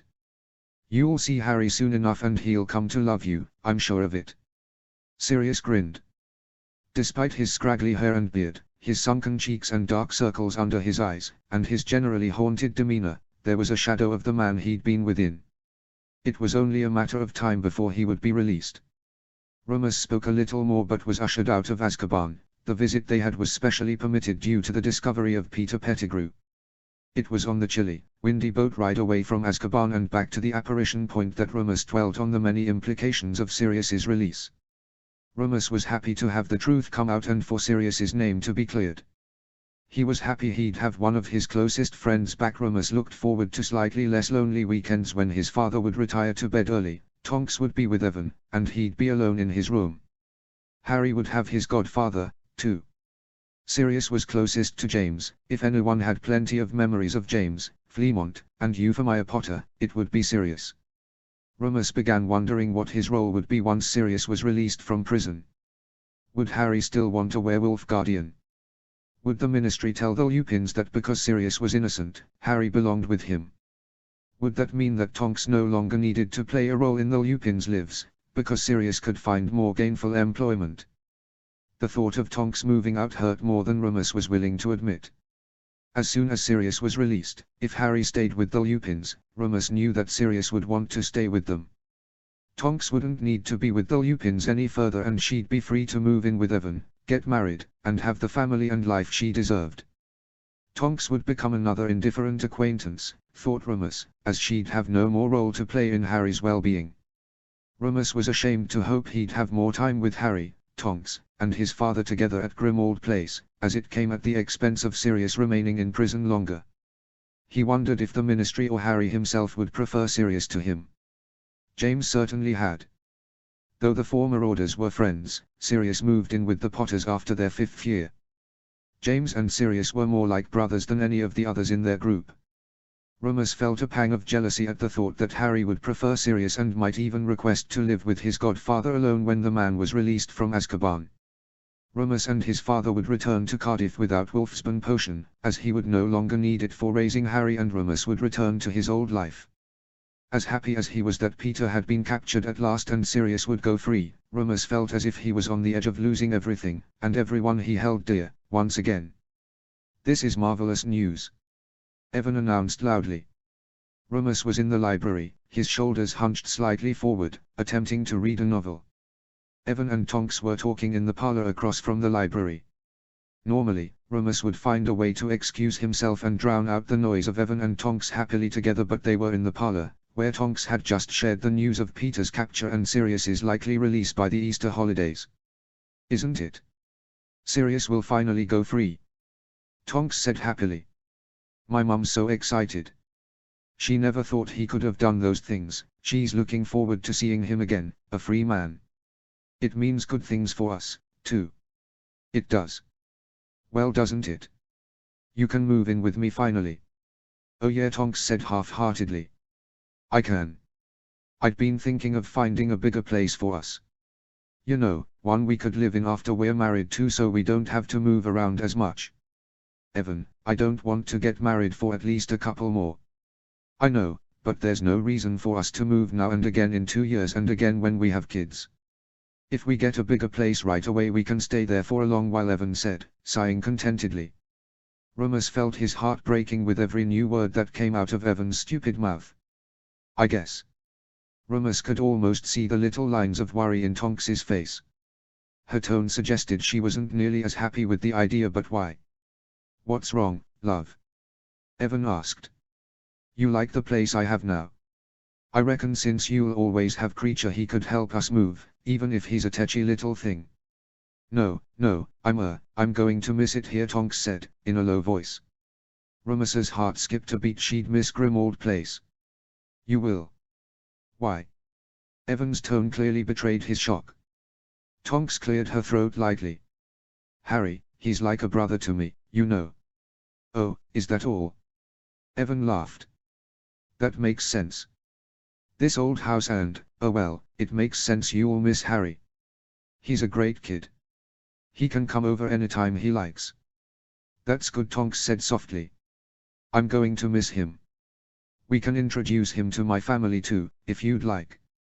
My parents' place has enough land that he and I could always play a pick-up match of Quidditch with one of my brothers.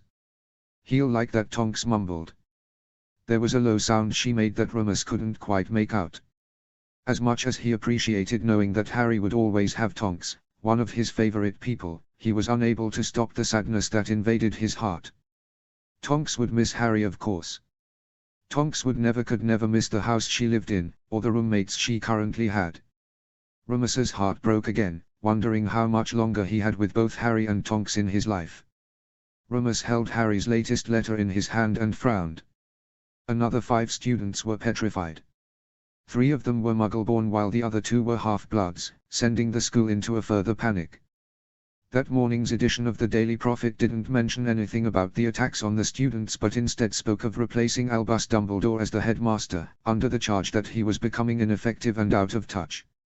Lucius Malfoy, the spokesperson of the Board of Governors, claimed that if they didn't remove such an ineffective leader, the school was likely to shut down altogether out of sheer incompetence.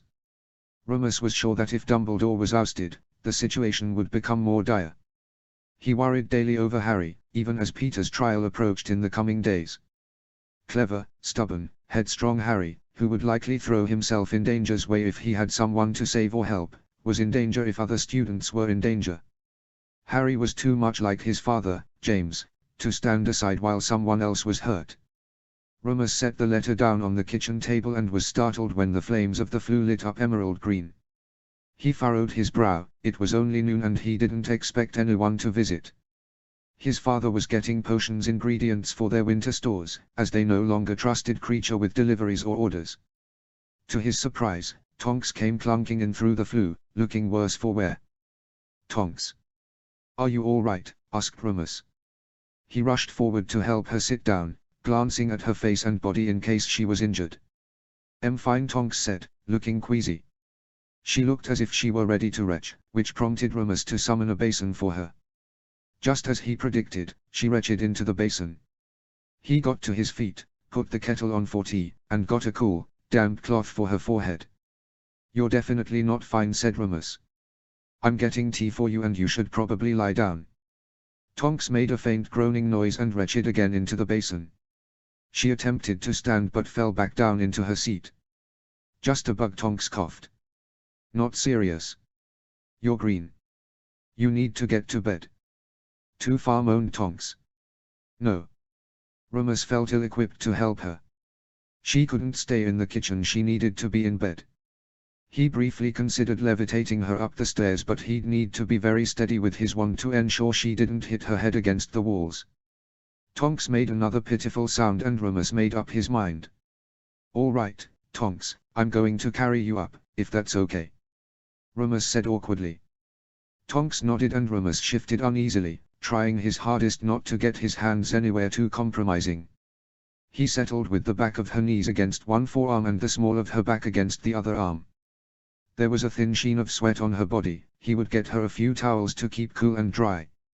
He managed to make it up to the second floor but she looked close to retching again, so he set her down on Harry's bed, which was closest to the stairs, and conjured another basin for her to retch into. "This is Harry's room, but it'll do while you get better," Remus mumbled. "I'll, get some things." Remus wondered why his father wasn't home yet. If anyone could help Tonks better, it would be him. Nevertheless, he felt an obligation to help Tonks, especially for all she'd done for the Lupins. Within minutes, Remus had tea, pepper-up potion, fresh, dry towels, and a clean basin for Tonks at her bedside. He carefully removed her heavy boots, amused to see her bright yellow Hufflepuff socks on her feet. Her hair was now a limp, mousy brown and her face was slightly duller from her illness. "Take this," said Remus, handing her another vial. "It'll help with the nausea. I'll get some ginger tea for you too." "Thanks, Remus," Tonks murmured. "You're good at this." Remus tried to ignore the little flutters in his stomach and instead focused on caring for the sick witch in bed. He spent several more minutes fussing over her until her face was brighter. "I'm going to miss you," mumbled Tonks. "When I move out." "Me?" Remus took a step back, sure he was mishearing her. "Yes, you," said Tonks, with a weak smile, "silly man. Of course I'll miss you." Oh. I'll, miss you too. Really. Even though I leave my shit everywhere and wake you up at night when I wake up the portrait. Yes, whispered Remus. I'll miss you. Good. Tonks smiled and snuggled into the pillow. I'm going to sleep now. All right, I'll get your mum, if you want. Or, Evan. Remus winced as he suggested the lucky git who got to call himself Tonks's future husband. No, don't bother. You're perfect. Tonks sighed contentedly and her breathing slowed as she fell asleep. Remus reached out a hand, to brush some strands of hair out of her face, but he stopped midair. Her face wasn't his to touch, even if she'd just called him perfect.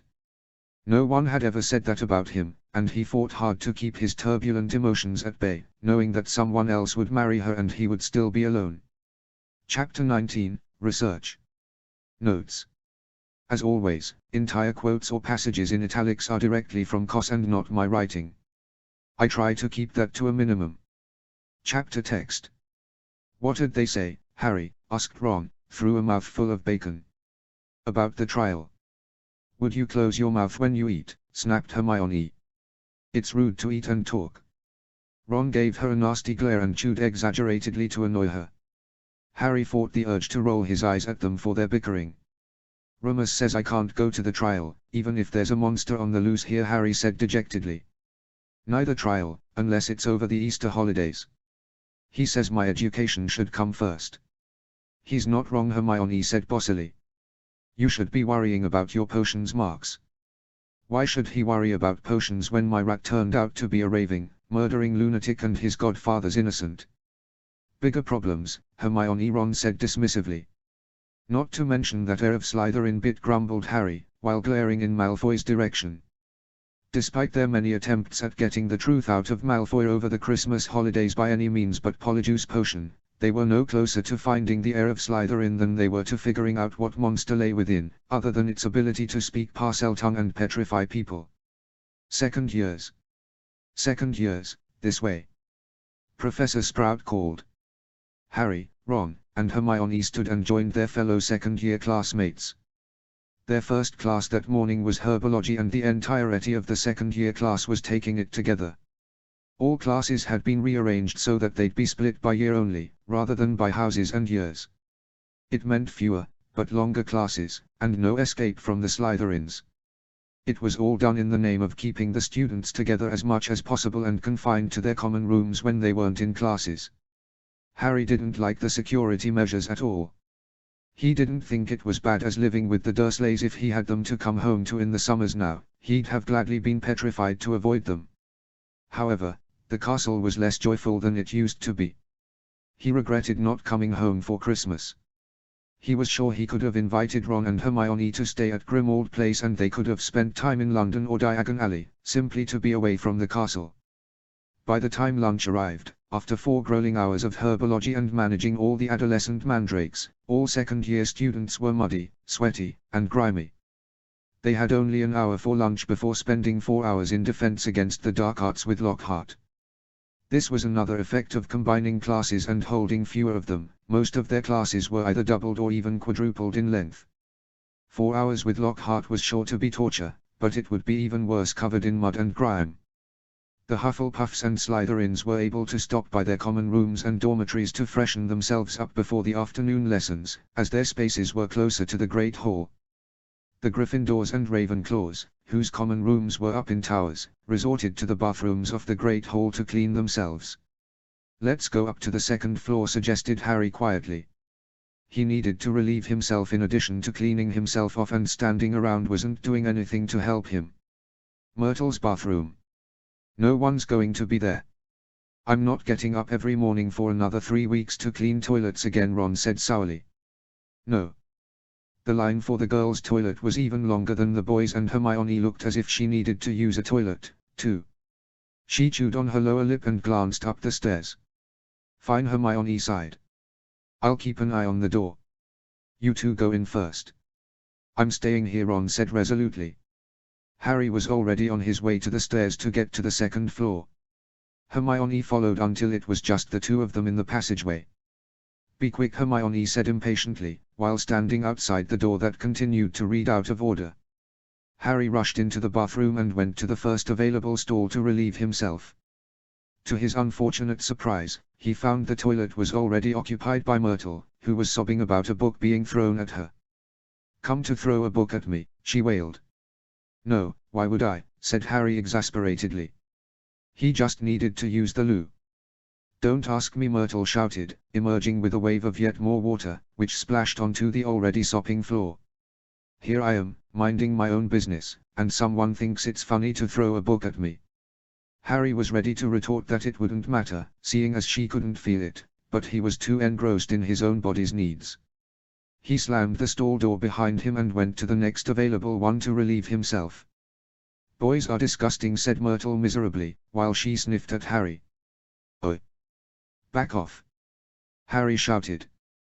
He finished his business and went to the faucets, where he found a small, thin, shabby black book on the floor. "Is this it?" asked Harry, while picking it up. Why would someone? He immediately regretted talking as Myrtle went into another wailing frenzy. Harry tucked the book in his robes, seeing that it was from 50 years before. The inside cover had the name T.M. Riddle written into it in smudged ink. Harry could have sworn he knew that name. Perhaps it was an old family friend. He wanted to investigate it further, but Hermione was already banging on the door for him to finish up. He quickly washed himself as best as he was able and rushed out the bathroom door so that Hermione could go in. Once inside the corridor, he could hear Myrtle still moaning at Hermione about having the book thrown at her. Harry took the time to look at the little black book more carefully. Harry turned to the back cover of the book and saw the printed name of a variety store on Vauxhall Road, London. He must have been Muggle-born, thought Harry, to have bought a diary from Vauxhall Road. He didn't have time to dwell on the matter as Hermione was out of the bathroom and looking undeniably unhappy about having dealt with Myrtle. He instead pocketed the diary, hoping to figure out why it interested him so much. Weeks passed without another attack on students. Harry kept the diary with him at all times, seemingly unable to get rid of it, even though it was blank. Hermione tried everything to reveal its contents. Spells, a special eraser, and even brute force couldn't get anything out of its pages. Neither Hermione nor Ron could understand Harry's fascination with it, but seeing as they spent so much time in their common room and dormitory, Harry had little else to occupy himself with. Hermione busied herself with schoolwork and researching what the monster in the Chamber of Secrets might be. Ron alternated between discussing Peter Pettigrew's trial with his brothers and getting help on his homework from Hermione. Harry did so too, but Ron needed the help more than he did. Harry considered writing to Remus or Tonks about the diary, wondering if they knew who T.M. Riddle might be. Ron, surprisingly, had recalled the name from the trophy room. In one of his early morning cleaning sessions, he'd had to shine every last trophy in the room. When Hermione and Harry joined him there, they learned that T.M. Riddle had earned an award for special services to the school. He'd also earned an old medal for magical merit and was on a list of old head boys. He was at Hogwarts about 50 years before, which seemed significant to Harry, but he wasn't sure why. Because of its age, Harry figured that Lyle might know of Riddle, but there was something so innocuous about the diary that he didn't want to bother Lyle with it. Instead, he spent his time attempting to uncover the mystery of the diary and why it had been found in Myrtle's bathroom 50 years later. When he asked his friends what they thought, Ron said, "I'm telling you, there's nothing to find in there. Riddle just got a diary for Christmas and couldn't be bothered filling it in." Hermione had nothing to add and returned to her schoolwork. She'd already spent plenty of time trying to uncover its secrets and decided she had more pressing matters to attend to. Harry sat in his four-poster bed and read through Remus's latest letter again. As of today, Peter Pettigrew was sentenced to spend the rest of his life in Azkaban for the many crimes he'd committed as a Death Eater. Remus wrote that thanks to Peter's guilt, Sirius's trial would begin soon enough. If Sirius was proven as innocent as Peter was proven guilty, Harry would have his godfather back in his life. It meant that Tonks would move out to live with her fiancé, leaving Harry with the Lupins and Sirius Black. Harry didn't know how to feel about the upcoming changes in his life, let alone the upheaval at Hogwarts. Remus wrote that Sirius was looking forward to spending time with his godson as soon as possible. He wrote that Tonks and Evan were looking for a place to live just outside London. He wrote that Sirius was practically James Potter's brother, and Harry would soon see how much his godfather cared about him. Harry was worried. He worried that once Sirius was back, Remus would run away again and leave him with a man he barely knew. Remus had done it once before, just before the Muggle adoption was solved. Remus promised he'd never do it again, but the way he wrote about Sirius made it sound as if Harry belonged with his godfather and not with the Lupins. Harry worried that Tonks would move out and slowly forget about him, now that she was no longer needed to help with the Lupins. Remus could leave whenever he liked and Harry could be left with his godfather. Harry had heard many wonderful things about Sirius Black, but he knew that prison, especially Azkaban, could change someone. Whenever Remus came back from his visits to Sirius, he was exhausted physically and emotionally. Harry wondered how Sirius would behave after over 10 years there. He wished he could talk to Remus now, to be assured he wouldn't leave him. He felt like a frightened 9-year-old again, thinking he was going to be abandoned at any minute by the next person to take care of him. Remus promised, thought Harry. He promised he'd never leave again. Harry was half tempted to write what he thought in the diary, but something kept him from doing so. His thoughts, for now, were all his own. Harry kept Riddle's diary safely stowed in his trunk while he was in classes or out on the Quidditch pitch. Early one morning, after a particularly grueling, late-running Quidditch practice on the 14th of February, he opened his trunk and accidentally smashed several pots of ink over Riddle's diary, school books, and several clean rolls of parchment. He cursed his luck and promised to return to it when he'd showered and eaten. After scrubbing himself hastily, he cleaned up the mess in the trunk only to find that the diary, though it should have been drenched in ink, was as blank as it had been before the ink pots smashed into it. He placed the diary face down in a puddle of ink and watched in fascination as the ink disappeared into it. He repeated dipping the diary into the ink on the floor and trunk until the ink disappeared altogether, except for the ink that remained on his books, clothes, and extra rolls of parchment. That would take more work. He'd return to it after his classes. Harry tucked the diary into his robe pocket, hoping to show it to Hermione and Ron, and rushed downstairs. However, his thoughts on the magical, ink-swallowing diary disappeared when he walked into the Great Hall. The Great Hall was covered in lurid pink flowers. Pink, heart-shaped confetti rained down from the enchanted ceiling. Every professor but Lockhart sat stone-faced at the teacher's table. Harry was ready to ask Ron and Hermione what was happening when a grim-looking dwarf stopped him between the Gryffindor and Slytherin tables.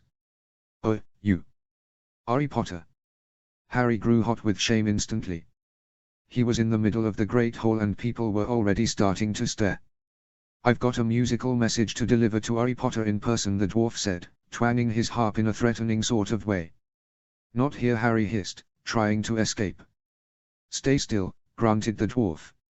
It tried to take his rucksack, but he held it back, which caused the diary to fly out of his robe pocket. The dwarf grabbed him by his robes before he could get to the diary. "Let me go," Harry snarled, tugging. The dwarf wrestled with Harry until they were both on the floor. It sat on Harry's ankles and began to sing. "His eyes are as green as a fresh pickled toad. His hair is as dark as a blackboard. I wish he was mine, he's really divine. The hero who conquered the Dark Lord." The entirety of the Gryffindor and Slytherin tables burst into raucous laughter at Harry's expense. The diary was in Malfoy's hand, and he mocked Harry for it, while a horrified Ginny Weasley watched from where she sat. Ron managed to disarm Malfoy and get the diary back. Ginny looked as if she were going to leap to get the diary herself from Malfoy, but by the time Harry got it, he was glad to stuff it back into his robe pocket. He finally got to sit down for breakfast, though he was surrounded by jeering faces.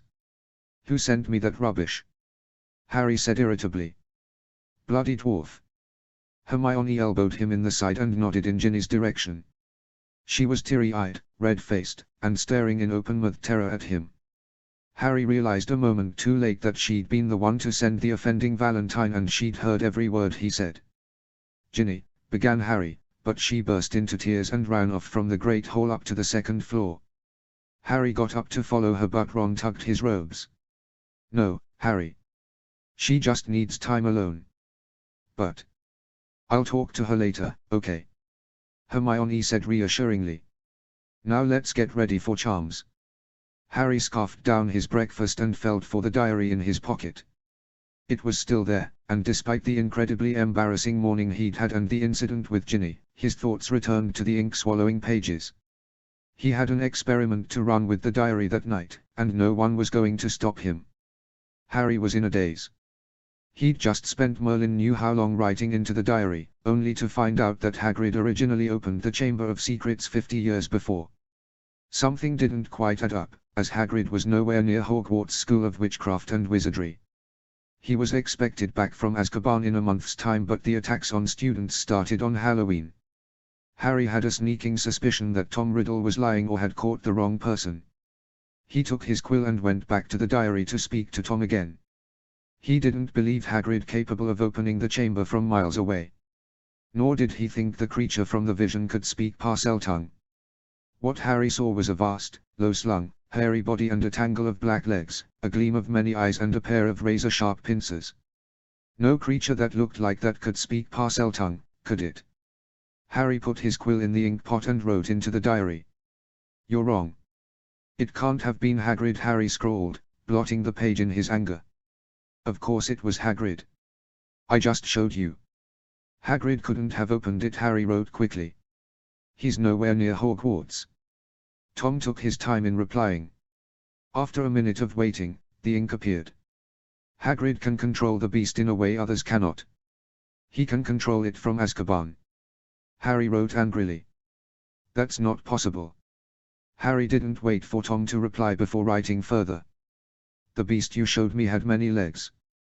The beast in the chamber can speak Parseltongue." Tom replied quickly now. "How do you know this?" "I can talk to snakes.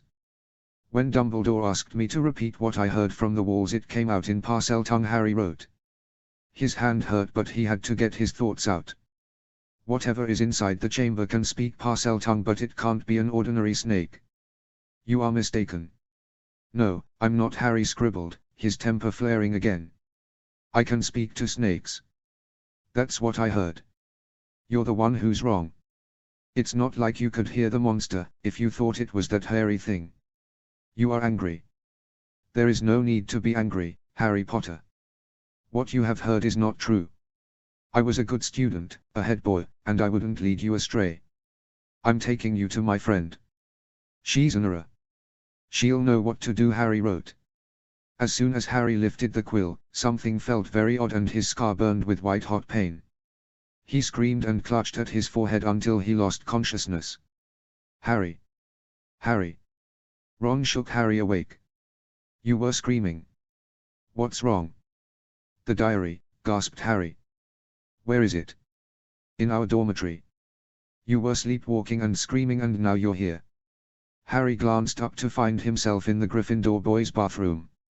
His head hurt, the place where his scar throbbed was still blindingly painful. "It's cursed," the diary, Harry said, through ragged breaths. "Someone needs to get it and give it to Dumbledore. Destroy it, anything, don't write in it, whatever you do." Ron swallowed hard and went back in the direction of their dormitory. Harry lay on the cool tile of the bathroom, wondering what just happened. One moment he was arguing with Diary Riddle, and the next his head was splitting with agony on the floor of the Gryffindor boys' bathroom. Ron came running back into the bathroom. "Harry, it's gone. I couldn't find it anywhere." "Dumbledore," gasped Harry. "Now. Get him here. You can't walk." Harry shifted up from the tile. His head was still throbbing, but he managed to get to his feet. With a little help from Ron, he managed to get down the tower stairs to the common room, which was crowded, but silent. "What's going?" began Harry, but an older student shushed him and pointed in the direction of the portrait hole. "Potter," Weasley McGonagall said sternly. "With me." Harry shook his head, but Ron pushed him forward. Together they went to McGonagall, whose jaw was set. "Professor, I need." "There's something you both need to see," McGonagall said worriedly. "Please come with me." Harry stumbled a few times on the way to the infirmary. McGonagall constantly looked around her body until they reached the hospital wing. When they finally arrived, she had to help him into one of the few beds available. Harry momentarily forgot the blinding pain in his scar when he saw Hermione, stiff and unmoving, in the bed next to him. "Hermione," Harry croaked. "No." Petrified Ron gasped. McGonagall nodded. Miss Brown and Miss Patil as well. Dumbledore, please, Professor Harry begged. Please? I'm afraid I cannot bring Professor Dumbledore to you, Mr. Potter, McGonagall said sadly. The Board of Governors and Minister of Magic removed him from the school not 20 minutes ago. Harry gasped and fell back into unconsciousness. Harry's scar was no longer hurting the morning after the attack on the 3 Gryffindor girls, who had all been emerging from Lockhart's classroom with large, pink valentines when they were petrified. Dumbledore was no longer at the school. Harry thought he wasn't as brilliant as Tonks or Remus, but as Dumbledore was in the memory Riddle gave in the diary, he must have known the true culprit behind the attacks. After all, Harry recalled that the night of Dobby's rogue bludger, Dumbledore had said that the matter of the Chamber of Secrets was not who opened it but how it was opened. Harry was permitted the day off from classes from his head pain, so he spent the time writing letters to Remus, Tonks, Lyle, and Dumbledore, wherever the headmaster was. He hoped that one of them could tell him who Tom Riddle was, why he'd lied and blamed Hagrid for opening the Chamber of Secrets, the mysterious, now missing, cursed diary, and the strange conversation he'd had with Riddle after being shown the strange memory. Nothing about the diary made sense to Harry. He despaired, knowing that without Hermione at his side, they would never have a chance of discovering the truth. 3 days after Harry sent the letters to his family and Dumbledore, classes were cancelled so that a massive search could be conducted by Aurors on every part of the castle. Worse yet, Quidditch was cancelled for the remainder of the term due to the attacks on students. Now Harry had nothing to do with his free time but investigate the mystery of the Chamber of Secrets and what lay within. His heart fell further when he realized he wouldn't see Remus, Lyle, or the Tonkses until the Easter holidays. He was still somewhat conflicted about going home. Sirius Black was supposed to be released by then, but he missed Remus, Lyle, and Tonks terribly. The Aurors search on the castle and its grounds was surprisingly invasive. Even the students' dormitories and trunks were investigated. Not a single part of the castle was left unsearched. It seemed as if the entire ministry was at the castle, investigating every square inch of the place. The students were neither told nor warned of the search. Draco Malfoy and his cronies complained loudly about the invasion of their privacy, with a vow that he would take the issue up to his father. The look on Malfoy's face when Tonks herself showed him the signed document from the Board of Governors authorizing the search in Lucius Malfoy's hand, no less, was too precious for Harry to handle. He burst into uncontrollable laughter for several minutes upon seeing Malfoy put in his place by Tonks. Several joke or prank items were confiscated from Hogwarts students, but no one was taken away. Harry was sure that his letters had something to do with the search, but nothing came of it. At the end of the day, Tonks gestured for him to see her in the entrance hall. "Tonks. You're here," Harry said gratefully. That bit with Malfoy was. Tonks was suddenly businesslike and stern. "Harry, I've got a letter from Remus and Lyle for you, but I need to tell you a few really important things." Harry's eyes flew open wide and he waited for her to speak. "Tom Riddle is Lord Voldemort," Tonks said quietly, as Harry clapped a hand to his mouth in horror. "He was called Tom Riddle while he was a student here 50 years ago. He's the one who opened the Chamber of Secrets. We're almost certain of it, as he's the last known Parselmouth before you. He renamed himself Voldemort near the end of his school days because he didn't like his father's Muggle name." "He was a Muggle-born?" Harry asked incredulously. Tonks shook her head vigorously. "No, his mother was a pureblood witch who died giving birth to him, but that's not the point. Voldemort and Tom Riddle are the same person. Do you have any idea of where his diary might be?" Harry shook his head sadly. "I was writing in it 1 minute and the next minute my head was killing me and I was in the bathroom." Tonks bit her lip and put her hand on his shoulder. "Okay. Harry, if you see anything that might have belonged to Tom Riddle or know of anyone else who knows his name, please tell me, Remus, Lyle, or write Dumbledore again. We're doing our damnedest to bring him back, but Malfoy's being a prick. I thought he allowed the search." Tonks grimaced and spoke in barely more than a whisper. "We weren't entirely specific with what we were doing. But Harry, please be careful. Remus is so worried for you, so am I." She pulled him in for a tight hug, which surprised him. He was not at all accustomed to seeing a serious, worried Tonks. "Do you know what's inside the Chamber of Secrets?" asked Harry. It speaks Parseltongue." Tonks shook her head. Don't go looking for it, alright. Tell McGonagall if anything worries you, okay? Harry nodded solemnly as Tonks pulled him into another hug. Be good and write to Remus as soon as you can. He's not good at saying how he feels, but this is killing him. What is? Worrying about you, of course. He loves you. Harry grew slightly pink and Tonks ruffled his hair. Do you have to move out, Tonks? Tonks cocked her head to one side and arched a brow at him. I reckon I don't have to, but then you, Remus, Lyle, and Sirius will have to find somewhere to live. Evan can't move in with us. Tonks looked at him pityingly. You'll understand better when you have your own grown-up relationship one day. Most married couples don't share their homes with a bunch of bachelors. Anyway, it was Sirius's original home, so it should be his. Evan and I will find somewhere that you can visit us whenever you like. Tonks hugged him again and told him to behave before wishing him goodbye. Though he was a little disappointed that Tonks was still moving out so soon, he had plenty of news to share with Ron regarding one Tom Riddle and who he grew up to be. Spring had finally arrived to the castle. Curiously, since the Auror's search, no more attacks on students had occurred. Lockhart claimed daily that he'd vanquished whatever beast had attacked the other students, but Harry knew better. He knew that the monster was still somewhere in the castle. He wasn't sure how Tom Riddle Lord Voldemort was doing it, but he was behind the monster in the Chamber of Secrets. He only wished he knew who had the diary because he was sure that it had something to do with the monster. Harry knew Hagrid was returning soon and he spent too much of his time with his nose pressed against the glass of one of his dormitory windows, just waiting for the hut's chimney to have billowing smoke come out of it. It was days after Remus's birthday when Harry finally saw the smoke coming from the brick chimney. He grabbed Ron and they both ran down through the castle and out the doors to see their friend. Hagrid! You're back! Harry shouted. Hagrid came out of the wooden hut looking considerably thinner and more haggard than either Harry or Ron remembered him, but his smile was genuine, from the way it moved with his massive beard to the way his beady, glittery eyes crinkled at the corners. Harry! Ron! Yerry here. Hagrid opened his arms and the boys jumped in for a big, bear-like, bone-crushing hug. I'm so sorry, Hagrid, I should never have told Remus. Not to worry, Harry, Hagrid said, waving his large hand. You're with a proper family now, Aaron, yeah? Harry nodded enthusiastically. Lupin came to see me when he visited Sirius Black, said Hagrid. Always bruff me chocolate, he did. I didn't know that, said Ron. Neither did I, added Harry.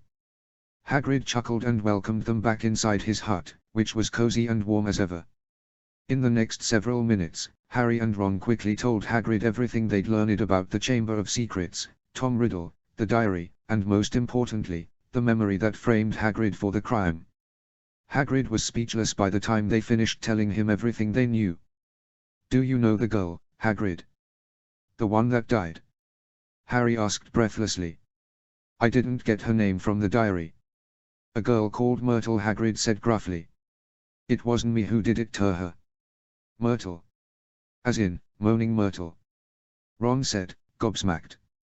The Myrtle who saw a pair of yellow eyes and just died. Harry said, his own jaw dropped in shock. I don't know about some moaning Myrtle Bew, it was a Ravenclaw girl, Hagrid said uneasily. I didn't do anything. We know. Harry interrupted. I know you're innocent, but Hagrid, what was that creature from the memory? Was that real? Hagrid looked conflicted, but the several gasps and shocked expressions he had while Harry and Ron told him what they knew confirmed that they knew far more than they were supposed to. Aragog, Hagrid said. Acromantulagen spider. If Riddle's monster's on the loose, all the spiders will be on their way to the forest. The spiders? Harry gasped. They were trying to get away from the girls' bathroom where Myrtle is, where she died. You don't think, Ron said slowly, that it's still there? Harry finished, feeling his heart sink. But why did she die so suddenly?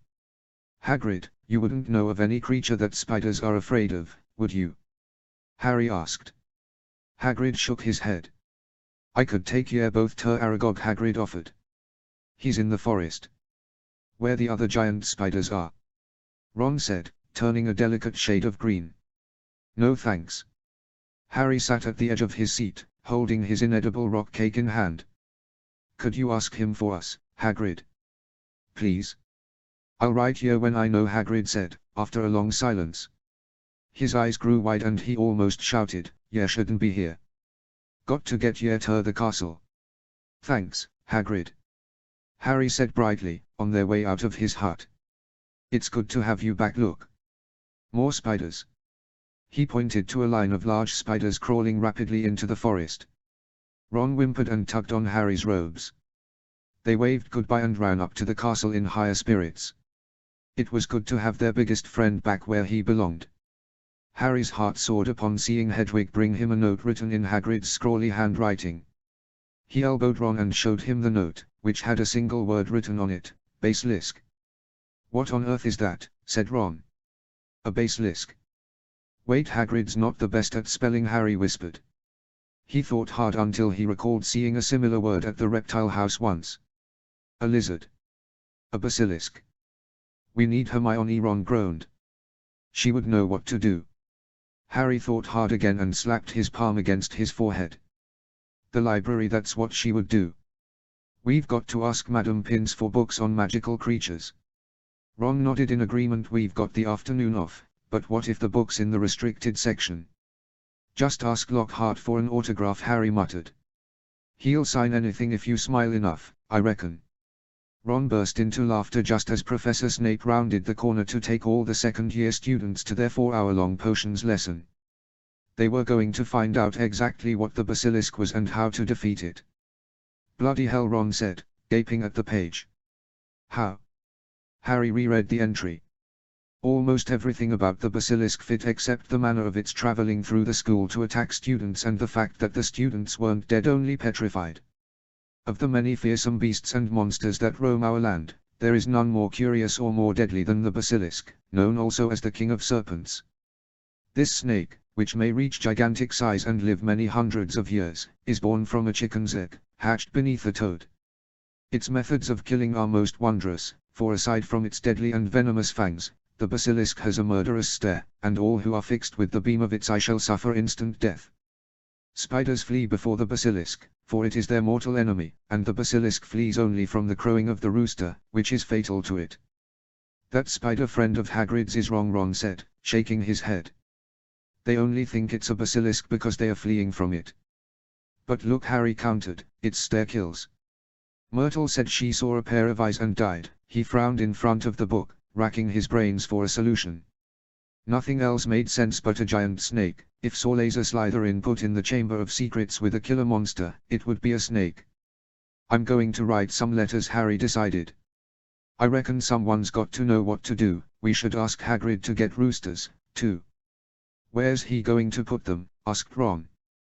"We don't even know where the Chamber of Secrets is." "Everywhere. We'll put roosters everywhere." "If Hagrid can't do it, do you think Fred and George could get a few dozen roosters to Hogwarts?"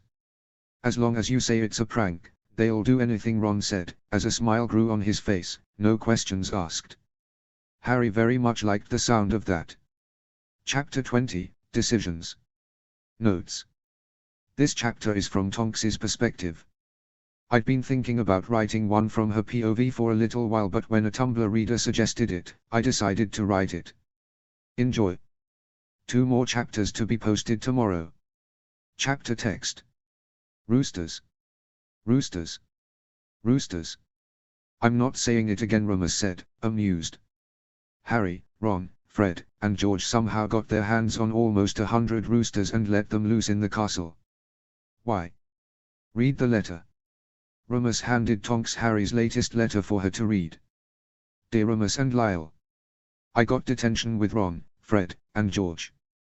We had to clean up the castle every morning for a week, or until all the feathers were gone. I forgot to say why. We got almost 100 roosters and sneaked them into the castle. We think there's a basilisk in the Chamber of Secrets that's attacking people, and a book said that a rooster's cry is fatal to it, so we tried killing it. I don't think we had enough roosters, but there were feathers everywhere. McGonagall wasn't happy even though we tried explaining why we did it. She says it's impossible that it's a basilisk because its stare kills people, but no one's been killed. She also said a basilisk is too big to move around the castle without being seen. We had to try. I felt bad for Ginny. She must have gotten a lot of roosters in her dormitory because it was covered in so many feathers and blood. Hagrid says roosters can sometimes fight each other, and there must have been at least 20 dead roosters in there. McGonagall had to put a special charm on us so we could go up there to clean. Did you know that boys can't go up to the girls' dormitories? Hagrid moved all the living roosters to the forest for his spider friends to eat. We found a lot of dead roosters. Love. Harry. P.S. Tell Tonks and Evan I say hello. They didn't realize roosters would fight each other in an enclosed space. Tonks said, laughing. They did not, Remus replied wryly. They learned their lesson. Of all the pranks or ideas they've had, this is the only one I'm happy with. I want to send him chocolate for planning a prank that didn't involve going after Voldemort or impersonating other people. I impersonated other people all the time. Tonks morphed her features to look exactly like Severus Snape. The desired effect was instant. Remus gasped, horrified, and backed into a chair, toppling it over. Tonks burst into a fit of giggles and morphed back to her own usual facial structure and now violet hair. I had to spend a month scrubbing cauldrons when I did that in 5th year, explained Tonks. I told the class we'd be learning to brew shampoo for their potions master to test. He heard everything. Remus doubled over in laughter. Tonks was pleased with herself for making him laugh so hard. Remus was one of the most stoic people Tonks had ever known, and his emotions only came out when Harry or his father were involved. It seemed to her as if Remus saved all his emotions for the two people he cared most about. It's different for you, Tonks. You never brewed Polyjuice potion to do it, said Remus, nor did you brew a potion in the boys' bathroom in broad daylight only to be caught by prefects. Now that's where you're wrong, Tonks said boldly. Remember, I'm a metamorphmagus. I sneaked into one of the boys' bathrooms in Hufflepuff and brewed a shrinking solution to put in the shower heads, just to see what would happen. And? Remus said, arching a brow at her, with a mischievous look in his eyes. I heard some things shrank enough that all of them went to the hospital wing with rather high-pitched voices. Remus burst into laughter again. His eyes gleamed with mischief. Tonks felt pleased with herself again. She knew that underneath his stoic exterior, there was a rebellious, rabble-rousing spirit that hadn't been shown to the world since he was a teenager. Sirius is going to like hearing about your pranks, Remus said, once he'd wiped the tears of laughter from his eyes. He'll be happy to know he wasn't the only troublemaker in the family. I'll have to come over as often as I can. Tonks watched as Remus's face fell slightly before he managed a tight smile. When do you move out? Remus asked, in a strained voice. Beginning of May. Evan wanted to move in over the Easter holidays, but I wanted to see Harry first. He'll be happy to see you. Sirius will be home by then, too. Which room is he taking, by the way? I can crash on one of the couches if he wants my room, Tonks offered. Remus shook his head. It won't be necessary. Sirius is going to take his old room back, the one I'm in now, and I'll be moving into the room across from yours till you move out. You'll take my room. It was the plan, Remus said, shrugging. Unless you plan on staying. He arched a brow at her and her heart fell slightly. She knew moving in with Evan was a good thing. They were going to be married one day, after all, but she would miss her roommates terribly. No, you should have my room. It's bigger than the one across the hall. It'll be good for Sirius to be across from Harry, I think, Remus continued. Harry should get to know his godfather and Sirius will want to get to know Harry. How are you feeling about all that? Remus frowned slightly. About Sirius moving in. It will be good to have him back. He was like a brother to me for many years.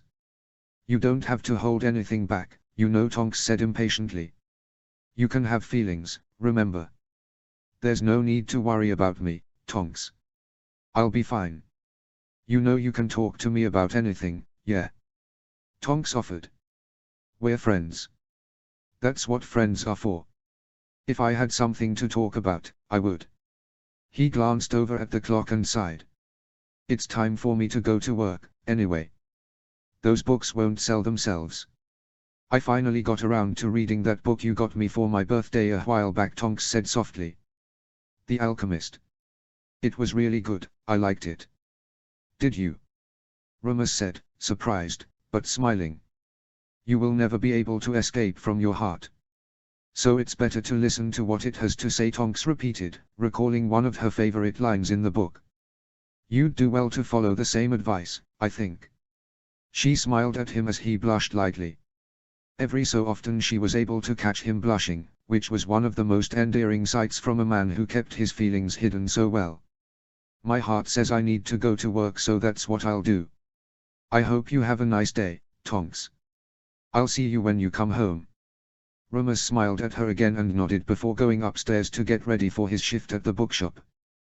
That's great news, Evan said enthusiastically. For us, obviously. It is. Tonks asked blankly. Why? It means we can move in together sooner than we thought. Tonks stared at Evan in confusion. She'd learned that Harry had chosen to stay at the castle for the Easter holidays rather than coming home. It disappointed Remus greatly, as she knew how much he missed Harry. Easter was only 3 weeks away, Sirius's trial began next week and it was expected to last a day at most, considering they'd gathered a full confession and evidence from Peter Pettigrew. She knew Sirius would also be disappointed that he'd have to wait till the summer holidays to meet Harry. Lyle was also disappointed. Tonks hadn't a clue why Harry refused to come home for the Easter holidays. She suspected he had a plan involving the Chamber of Secrets. Merlin help him if he did, but to Evan, it meant she could move in with him sooner. I thought we agreed the beginning of May, Tonks said weakly. That was so you could see Harry for Easter, but now he's not coming home, Evan said matter-of-factly. No reason to delay moving in, yeah. Tonks smiled feebly at him. He whooped in joy while she fiddled with loose threads on her jumper's sleeves. It wasn't as if she didn't want to move in with him, she did, and she loved her fiancé dearly. However, she didn't feel ready to take things so quickly. She hadn't expected he'd propose after a year and a half of dating. He'd agreed to wait for moving in and marriage until either Harry came of age or Sirius was released from prison. She had been relying on Harry coming of age before Sirius was released from Azkaban. She thought that she'd have until 1997, when Harry turned 17, to get married and move out of Grimmauld Place. Never in her wildest dreams did she think Peter Pettigrew would be captured and imprisoned before Harry turned 13. Since your cousin's going to be free, we can finally plan our wedding, Evan boasted. Tonks made a strangled noise in the back of her throat. She was only just growing accustomed to the idea of moving out of Grimmauld Place and into a small home with Evan. What do you think, love? December might be nice, Evan prattled on. A wedding around Christmas. Our families will already be together. That's in 8 months, Tonks said nervously. What about springtime? You must be eager to marry me, Evan grinned. We could probably plan a wedding in a few weeks if that's what you want. Tonks balked and shook her head furiously. That's a lot of work. December is fine. Good thinking. I wouldn't want anyone to think you were up the duff, and that's why we had to get married so fast, though I hope that happens soon, too. I know you're already 26 and ready for that, Evan, but I'm only 22, Tonks said anxiously. I'd like to wait a little while for that. I'll only just be qualified as a fully trained RA this September. Evan's smile faded slightly. It's all right. I'm glad your cousin's being released from prison so we can move in together earlier, anyway. He kissed her and returned to the latest quality Quidditch supplies catalog. By the way, Evan added, I never asked you, what do you want to be called when we're married? Tonks. I figured as much. Evan smiled and rolled his eyes at her. I meant if you're taking my name, hyphenating, or keeping it as is. I really hadn't thought about it, Tonks replied truthfully.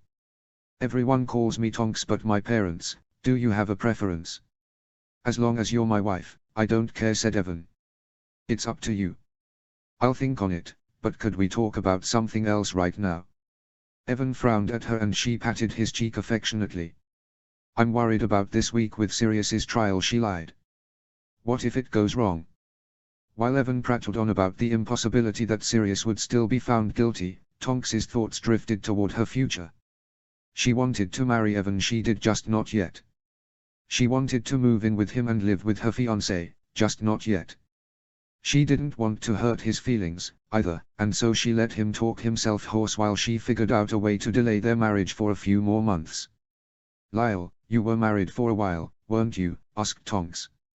Rumus was out at work and Lyle was at home, busying himself with reorganizing the library. Just over 20 years, Lyle said, smiling. I miss Hope every day. How did you know you wanted to marry her? Lyle furrowed his brow and stepped away from the bookcase. This sounds like a conversation that would go well with tea. Tonks grinned at him. She'd discovered Lyle's endearing habit of making 2 cups of tea for himself whenever he expected a longer conversation. It always made her smile, knowing he was more than ready to be a listening ear. Lyle and Tonks made their way to the kitchen and he dutifully made 3 cups of tea, 2 for himself, and 1 for her, and sat down to talk. Be in your bonnet, Tonks. I've been thinking about marriage a lot lately, Tonks said slowly. I know I want to marry Evan, but not yet. Why don't you tell me more, love? Lyle said kindly. Tonks adored Lyle. He reminded her of her gentle, kind grandfather who died when she had just barely started at Hogwarts. Well, he's great. Really great, said Tonks. He never asks me to morph for him, other blokes did that. Lyle made a face at her and muttered about barbaric idiots under his breath. He's also really supportive of me being an era. He knows that I worked hard to be where I am and I don't want to give it up when I have kids, and he doesn't care if I take his last name or not, so everyone can still call me Tonks. Those are all good things, but... That's what I mean, there's a but I don't know what it is. Tonks said exasperatedly. She waved her hand around as she said this and Lyle caught her teacup before it could shatter to the ground. Rumus was just as quick with his reflexes too, she recalled. You asked how I knew I wanted to marry her. Yes. What was it? Was there a sign? A boggart, she suggested, knowing Lyle's expertise in non-spiritus apparitions, especially with boggarts. There was a boggart, eventually Lyle said, after a sip of tea. There was the boggart that led us to meet in the woods outside Cardiff. For her, a muggle, it turned into a large, scary man. For me, at the time, it was a werewolf. Tonks gasped and brought her hand up to her mouth. Really? For many years my greatest fear was werewolves, Lyle said heavily. When I fell in love with Hope, my boggart form changed. I almost forgot how to banish boggarts when I first saw her dead body emerge from a wardrobe. That's how I knew she'd changed my life for good. That's how you knew she was the right person for you. Lyle shook his head lightly. I thought she was the most beautiful girl I'd ever seen when I met her, and as I got to know her I fell in love with her. She was kind, loving, generous, everything I could have wanted in a wife and more. How did you know though? That she was the one? Tonks asked, now sitting at the edge of her seat with anticipation. It wasn't anything in particular, Lyle said thoughtfully. I wanted to spend my life with her. She was the person I wanted to see when I woke up and when I went to sleep. I wanted to make a home and a family with her. I couldn't get enough of her for our dates and courtship, so I married her. He smiled now but brought his sleeve up to his eye to wipe away a few stray tears. You miss her? Every damn day. Not a day goes by I don't think of her in everything I do. See, here, in my son, who looks so much like her. It's a shame those muggle diseases aren't curable with magic. I'd give almost anything to have her alive and well. Tonks gazed at Lyle pensively. She enjoyed spending time with Evan. She enjoyed being with him at any hour, at all hours, but she felt as if something was missing. Maybe I'm overthinking it, Tonks mumbled. Don't you think? It's possible, said Lyle slowly. Moving in with someone can be a big change. It's only natural you'd feel nervous. Did you feel nervous? Lyle laughed loudly and shook his head. I was young and in love. I was only nervous when I told her I was a wizard. After that revelation, things got easier, until Rumus was bitten. His words piqued her interest, especially on Rumus. She asked, how did Hope handle it, Rumus's lycanthropy? Lyle sobered instantly. She was much better at coping than I was. Hope had only known about the world of magic for a couple of years. She didn't know how terrible it could be. She didn't know what our son was up against or how hard it would be for him or for us as a family. The first few years were very hard on her, but hardest on me because it was my fault and my fault only that greyback monster targeted my child. True to her nature, Hope bore it with love and gave him her goodness. Rumus had a harder life than we anticipated, but we hope he never doubted how much we loved him. His mother would have been so proud of who he's become, especially now as a father for Harry. He is a good dad, Tonks said softly, thinking of how much Remus worried for Harry and everything he'd endured for the sake of keeping Harry in a loving family. I wish I could have met your wife, Hope. She'd have adored you, too, Lyle said, as he moved on to his second cup of tea. 2. We all do, love. You've done so many things for us and you're so good to Harry and Remus. Tonks blushed under Lyle's praise. At best she thought she was their mediocre, clumsy roommate, but Lyle clearly had a higher opinion of her than she previously thought. You remind me of her, sometimes, added Lyle. If she'd been a witch, I'm convinced she'd have been a Hufflepuff too. Tonks brightened at this. Hufflepuff was often derided as the weakest house at Hogwarts. You think so? Think what? Remus now entered the kitchen after coming home from his shift at the bookshop. He raised an eyebrow upon seeing the 2 cups in front of Lyle. Your dad says your mum would have been a Hufflepuff, Tonks said brightly. What do you think? Remus cocked his head to one side, looking deep in thought. I'd always thought of her as a Ravenclaw, but Hufflepuff would have made more sense. I think my dad's got it right. Tonks beamed and finished her cup of tea. Thanks, Lyle, for your help. We'll have to do this again soon. Anytime, Tonks, Lyle said kindly. Tonks flashed a smile at Remus on her way up the stairs. She concluded she was just overthinking everything. She loved Evan and Evan loved her. The rest would sort itself out. Cleared of all charges. Dumbledore's clear, authoritative voice reverberated throughout the Wizengamo's largest chamber for trials. Those 4 words cleared Sirius Black's name once and for all of all the wrongdoing he was suspected of in 1981. Andromeda Tonks was in rare tears upon seeing Sirius a free, innocent man. She was the first to hug him after the declaration of his innocence. Remus was right at her side, hugging Sirius tightly, both grinning with the long overdue justice. Tonks felt conflicted. She was immeasurably happy that Sirius was now free. Remus would have one of his best friends back, Harry could get to know his godfather, and Grimmauld Place could go back to its rightful owner. Sirius's freedom meant Tonks was no longer bound to live at Grimmauld Place to keep 3 adults in the home for Harry and Remus. She hadn't been able to convince Evan to delay moving in together earlier, but instead settled on moving from Grimmauld Place to their new home over Easter weekend. Tonks had always prided herself on being able to say whatever was on her mind.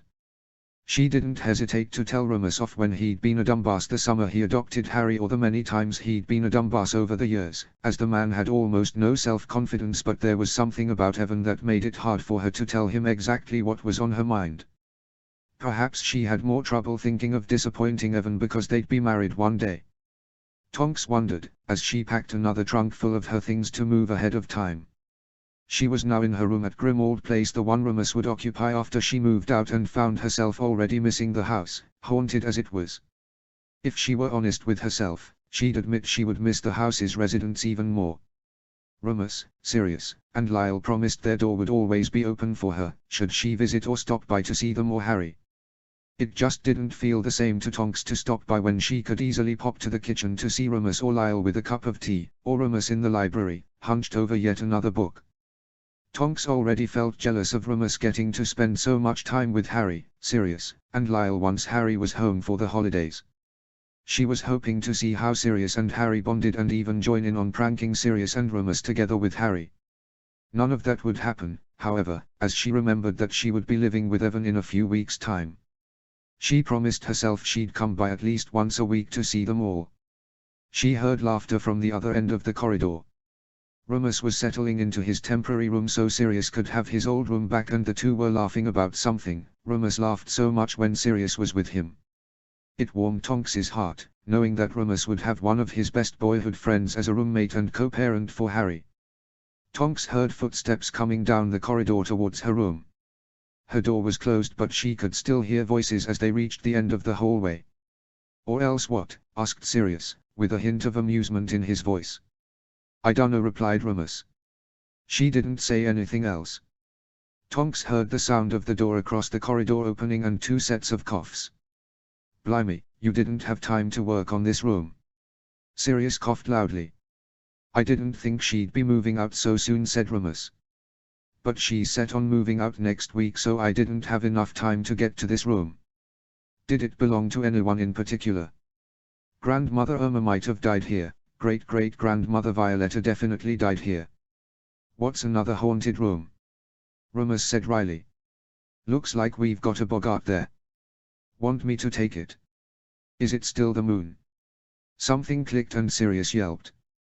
Ridiculous, said Rumus, and whatever commotion had been in the other room disappeared. Apparently it's what happens when most people have children. Like that. It doesn't help that I'm a werewolf. Bloody hell, mate, Sirius growled. Could have given me a warning. And missed your reaction. Tonks chuckled softly to herself upon hearing Sirius and Rumus almost fighting like schoolboys. She was startled, though, when her wardrobe suddenly shifted. The Bogart had somehow come to her wardrobe and now it was her responsibility to banish it. She flicked her wand at the wardrobe, expecting her Aunt Bellatrix to come out of it, but instead yelped upon seeing Harry, pale, still, and lifeless before her eyes. It took her several seconds to understand that what she saw was a Bogart and not the real Harry. Ridiculous. Bogart. Harry sat up and grinned at her. She smiled at him but yelped again when there was a sudden flash of green light and Harry fell back against the wardrobe, spread-eagle and glassy-eyed in death. Ridiculous. This time Tonks sent the Bogart back into her wardrobe, having been shaken by what her Bogart had become. For years it had been her sadistic Aunt Bellatrix. Now it was Harry, dead Harry. The door burst open just as the Bogart went back into the wardrobe. Tonks, startled into speechlessness, fell backward and crashed into the wardrobe, sending the Bogart back out into her room. Tonks gasped upon seeing the Bogart take on Rumus's form. It was a blooded Harry, ripped apart almost beyond recognition. Ridiculous. Rumus cast firmly, and the Bogart disappeared altogether. Are you all right, Tonks? Asked Rumus. He bent down and helped her up to her feet. She stammered incoherently and glanced in Sirius's direction, who looked too pensive for her liking. Fine, Tonks said. My Bogart changed, I wasn't expecting that. It should be gone now, said Rumus. I'm sorry I didn't banish it well enough. We were in the other room. I know, and it's okay. I should, get back to what I was doing. You don't want to join us? Asked Sirius. Moony and I could use the help. I really should get back to this, Tonks said sheepishly, trying to avoid their gazes. You go on. Sirius and Rumus shrugged before going back to the other room. Tonks sat on her bed and ran her fingers through her short spikes. Whatever had just happened would be kept to herself. I think Lupin's got a girl, said Evan, as he placed another one of Tonks's things into a box. Tonks suddenly felt very awkward and stiff, as if she'd been hit with the body-binding curse. He does, said Tonks, in a strained voice. Who? Dunno, Evan replied. Heard him talking to Sirius about some girl he's in love with. In love? Evan shrugged. It's what it sounded like. When did you hear that? Just now, on my way upstairs to get your things. They were in the library. I wonder who it could be. Tonks's voice sounded foreign to her ears. Something about Rumus being in love didn't sound quite right to her. Maybe one of the Muggle girls he works with at the bookshop. He'll have a hard time explaining magic and werewolves to her if he wants to be with her. Tonks made a non-committal noise from the back of her throat. I think this is the last box. Evan said cheerfully. After this you'll be moved out of this dreary house and into our home. Will you bring it over for me? Asked Tonks. I want to say goodbye to everyone. Of course I will. Evan put the box down, kissed her, and took the box with him until he was out of her room and back downstairs. Tonks swallowed hard as she looked at the empty room she'd be leaving behind for Rumus. She wondered if he really did have a girlfriend and if they'd use the room together. The thought made her inexplicably unhappy, so she shook her head and gave the room one last glance before she shut the door. She took the stairs slowly and quietly as she was able. Though she knew it wasn't right to eavesdrop, her curiosity got the better of her. She padded down the stairs until she was able to sneak inside the small parlor across from the library, from which she'd be able to hear Rumus and Sirius's conversation. He adores her, said Rumus, who sounded as if he'd been injured. That's what makes this so hard. They love each other and it's painful. Tonks arched a brow, he loved someone who was in love with someone else. But that's a good thing for him, replied Sirius. There's no reason he can't see her when he likes. Obviously, Remus said heavily. That's why I've considered leaving. Tonks felt her hair flare red. How dare he consider leaving Harry? Unless he meant his job. She cursed herself for losing herself in her thoughts, rather than paying attention to the conversation. How bad has it been, really? I can't remember the last time I took a hot shower. Sirius burst into his bark-like laughter.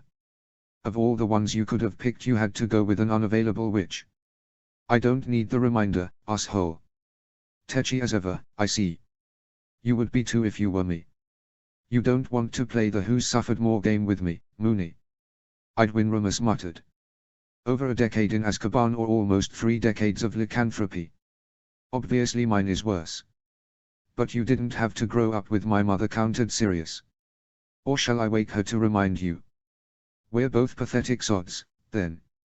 Speak for yourself. I'm not the one wallowing in self-pity. There was a long pause before someone cleared their throat. They set a date. I know, they told me last week. It's not close enough to the full moon for me to decline in advance, said Remus, nor could I deprive Harry the opportunity of getting to eat cake. He likes cake. Loves it, chuckled Remus. Those bastards who raised him never gave him any unless it was burnt. For his 10th birthday I got him 10 cupcakes to try different flavors. Merlin, he's grown so much.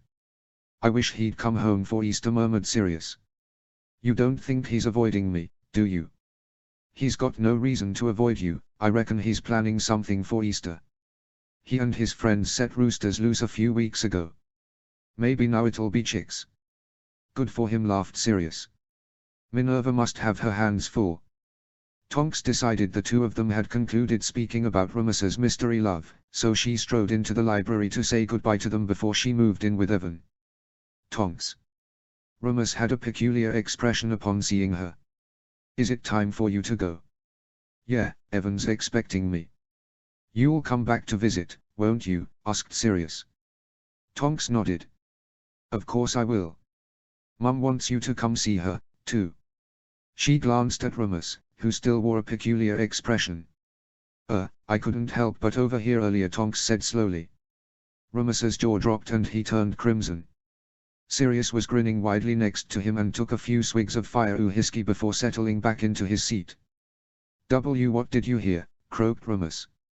Not much, except you're in love with someone you don't think you can have, Tonks said awkwardly. Remus, if possible, turned a deeper shade of crimson. But you're a really good bloke and I know you think your lycanthropy is in the way. Don't let it get in the way of your happiness, okay? Remus opened and closed his mouth many times, apparently at a loss for words. There is only one thing that makes a dream impossible to achieve, the fear of failure, Tonks said softly. The alchemist. You'd do well to remember that, too. I hope you get her, Remus. Sirius's expression changed completely from one of amusement to shock. Remus remained utterly gobsmacked. She strode over to each of them and gave them a warm, tight hug. Neither of them really hugged her in return, confusing her, but she went back to the threshold of the library door. One thing, Remus. Yes, he replied hoarsely. I hope that whoever she is, she's good for Harry. He deserves nothing but love and goodness. So do you. Tonks swallowed hard and stepped towards the kitchen flue, through which she'd go to her future with Evan. Evan, do you mind if I stop by Grimmauld Place? Asked Tonks. I know it's Easter, but I wanted to wish the lads a happy Easter in person and none of them went to my parents. Why don't you put your head in the flue to see if they're home? Or call Kreacher. He'd tell you if they were home. That's a good idea. Thanks, Ev. He grinned at her and returned to his chocolate eggs. Tonks called Kreacher, and the cranky elf bowed before her. Mistress calls for Kreacher. Kreacher, tell me if Lyle, Remus, or Sirius are at home. Mr. Lyle is home, Kreacher said disdainfully. Okay. Not Remus or Sirius. The brat and his furry friend are not home. That's weird. Okay, thanks, Kreacher. Tonks glanced over at Evan, who didn't seem as bothered by Kreacher's announcement. Evan, I'm going to Grimmauld Place, Tonks declared. I want to check on Lyle. "Give him my best," said Evan, through a mouthful of chocolate. Tonks went through the flue to Grimmauld Place, where he found Lyle with 2 cups of tea in front of him. He jumped, startled, as soon as he saw Tonks come in. "Where are Remus and Sirius?" "Hogwarts," Lyle said. "Harry's involved with some trouble. Remus and Sirius have been gone since last night." "Oh shit, I should go help them." "Tonks, no." "What?" To Tonks's surprise, it was Evan telling her no. He'd come through the flue just after she had. "Tonks, he's not your son." "But, it's Harry." "Sweetheart, we've talked about this," Evan said anxiously. "Remember? Harry's not your son or godson. He's not your responsibility." "I'm an error. I can." "You haven't been notified that you're needed. Remus and Sirius can take care of this. It's Easter." Tonks stared at Evan incredulously. She looked behind her to Lyle, who was watching the interaction. "Lyle?" Tonks asked, searching Lyle's face for evidence that he supported her. "If they need you they'll get you," Lyle said gently. "Go home. You can't be serious." Tonks stared from Lyle to Evan and back. "I'm supposed to do nothing." "Come on, love," Evan said, taking hold of her arm. "You'll know when you need to. Harry's not your son." "But..." "Go on, Tonks." "I'll let you know as soon as I do," said Lyle. Tonks bit the inside of her cheek nervously. Harry wasn't her son. He wasn't her godson, either, but he was part of her family, as far as she was concerned. She'd be worrying for her family's youngest member until he was home safe. Chapter 21, Basilisk. Chapter text. "Why has Tonks sent me so many letters asking me to come home for Easter?" Harry asked, frowning. It was the 3rd letter in 2 weeks begging him to come home for Easter. It was now only a day before the Easter holidays began and Harry had no intention of coming home. "It's weird." "Maybe she's trying to guilt you into doing it," said Ron. "Think Remus put her up to it. He didn't do it for Christmas." Harry shrugged and set the letter aside. "I'll tell her I've got to be here for my homework." "Will she believe it?" "Doubt it, but I'll tell her anyway." Harry scribbled a reply to Tonks. He couldn't tell anyone why he, Ron, Fred, and George wanted to stay behind at the castle for Easter. Harry and Ron decided that with most of the castle's students gone for the Easter holidays, they would find the Chamber of Secrets and place roosters directly inside it to banish the basilisk within. Fred and George overheard their plan and agreed to help only if they too could find the Chamber of Secrets to uncover another one of the castle's many hiding places. They claimed they had a tool that would help them go about the castle undetected without an invisibility cloak, which intrigued Harry. Thus Fred and George were key to getting the roosters and getting through the castle undetected, so Harry and Ron agreed to their help and terms. Their plan was in 2 steps. First, they'd get several dozen baby chicks and place them inside the faculty room. The second step was feeding several baby chicks an aging potion so they'd grow quickly to become either chickens or roosters. Fred and George said they could brew the aging potion before Easter. Dozens of chicks would distract the faculty long enough that the 4 boys could find the chamber, set the aged-up roosters loose within it, and save the day. The difficulty lay in finding the Chamber of Secrets. Fred and George's tool, whatever it was, would help them move around the castle in broad daylight without being found or seen by others. Harry wanted to start in Moaning Myrtle's bathroom. He thought it suspicious that she saw a big pair of yellow eyes before she died.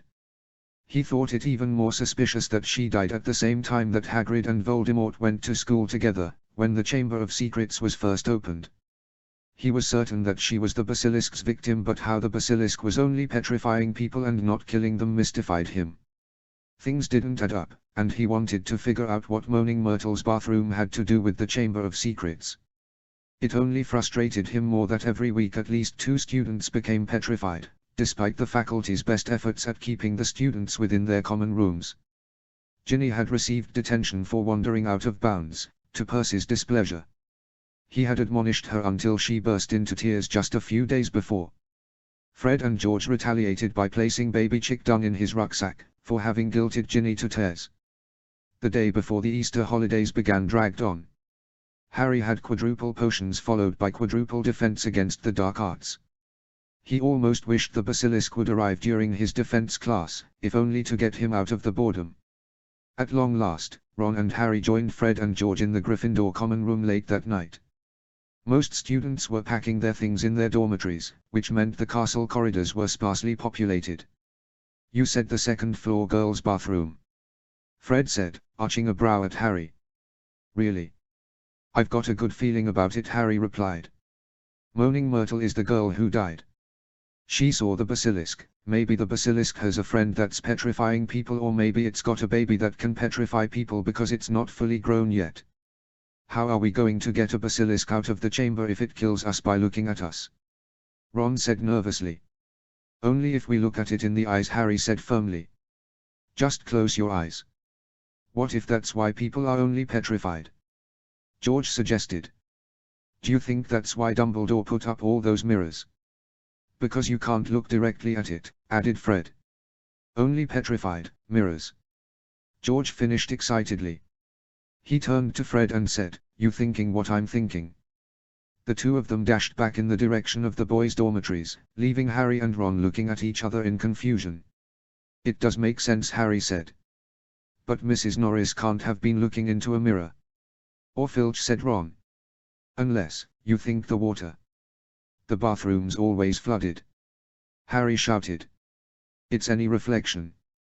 Fred and George came running back down the steps. Each of them held a piece of a mirror and handed them to both Harry and Ron. Ron looked at them curiously.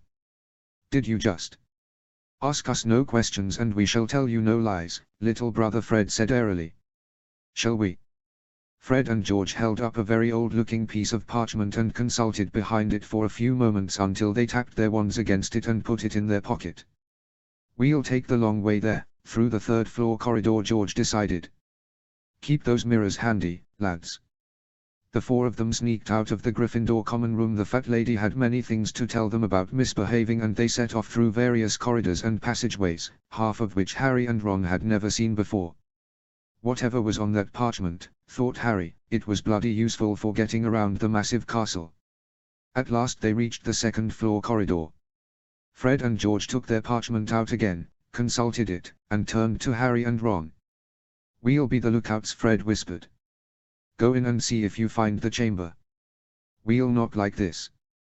George knocked the bathroom door in a rhythmic pattern and gestured for Fred to go on. "If you hear that, someone's coming. So we'll get caught," Ron said angrily. "No way. It's a warning that someone's in the area," George said impatiently. "If we knock like this," Fred now knocked on the door in a staccato pattern. "Then yeah, you'll get caught." "But you won't," Ron retorted. "Ron, it doesn't make sense if all of us are caught," mumbled Harry. "They have that parchment. We'll get in detention, but then they can keep helping." "Thank you, Harry," George said cheerfully. "You understand, unlikeable Ronikins here." Ron's ears turned red and he glared at George, but Harry shoved Ron closer to him. "It'll be fine, Ron. It can't take that long to see if there's a secret chamber in a bathroom." Harry and Ron held onto their mirrors and walked into the bathroom.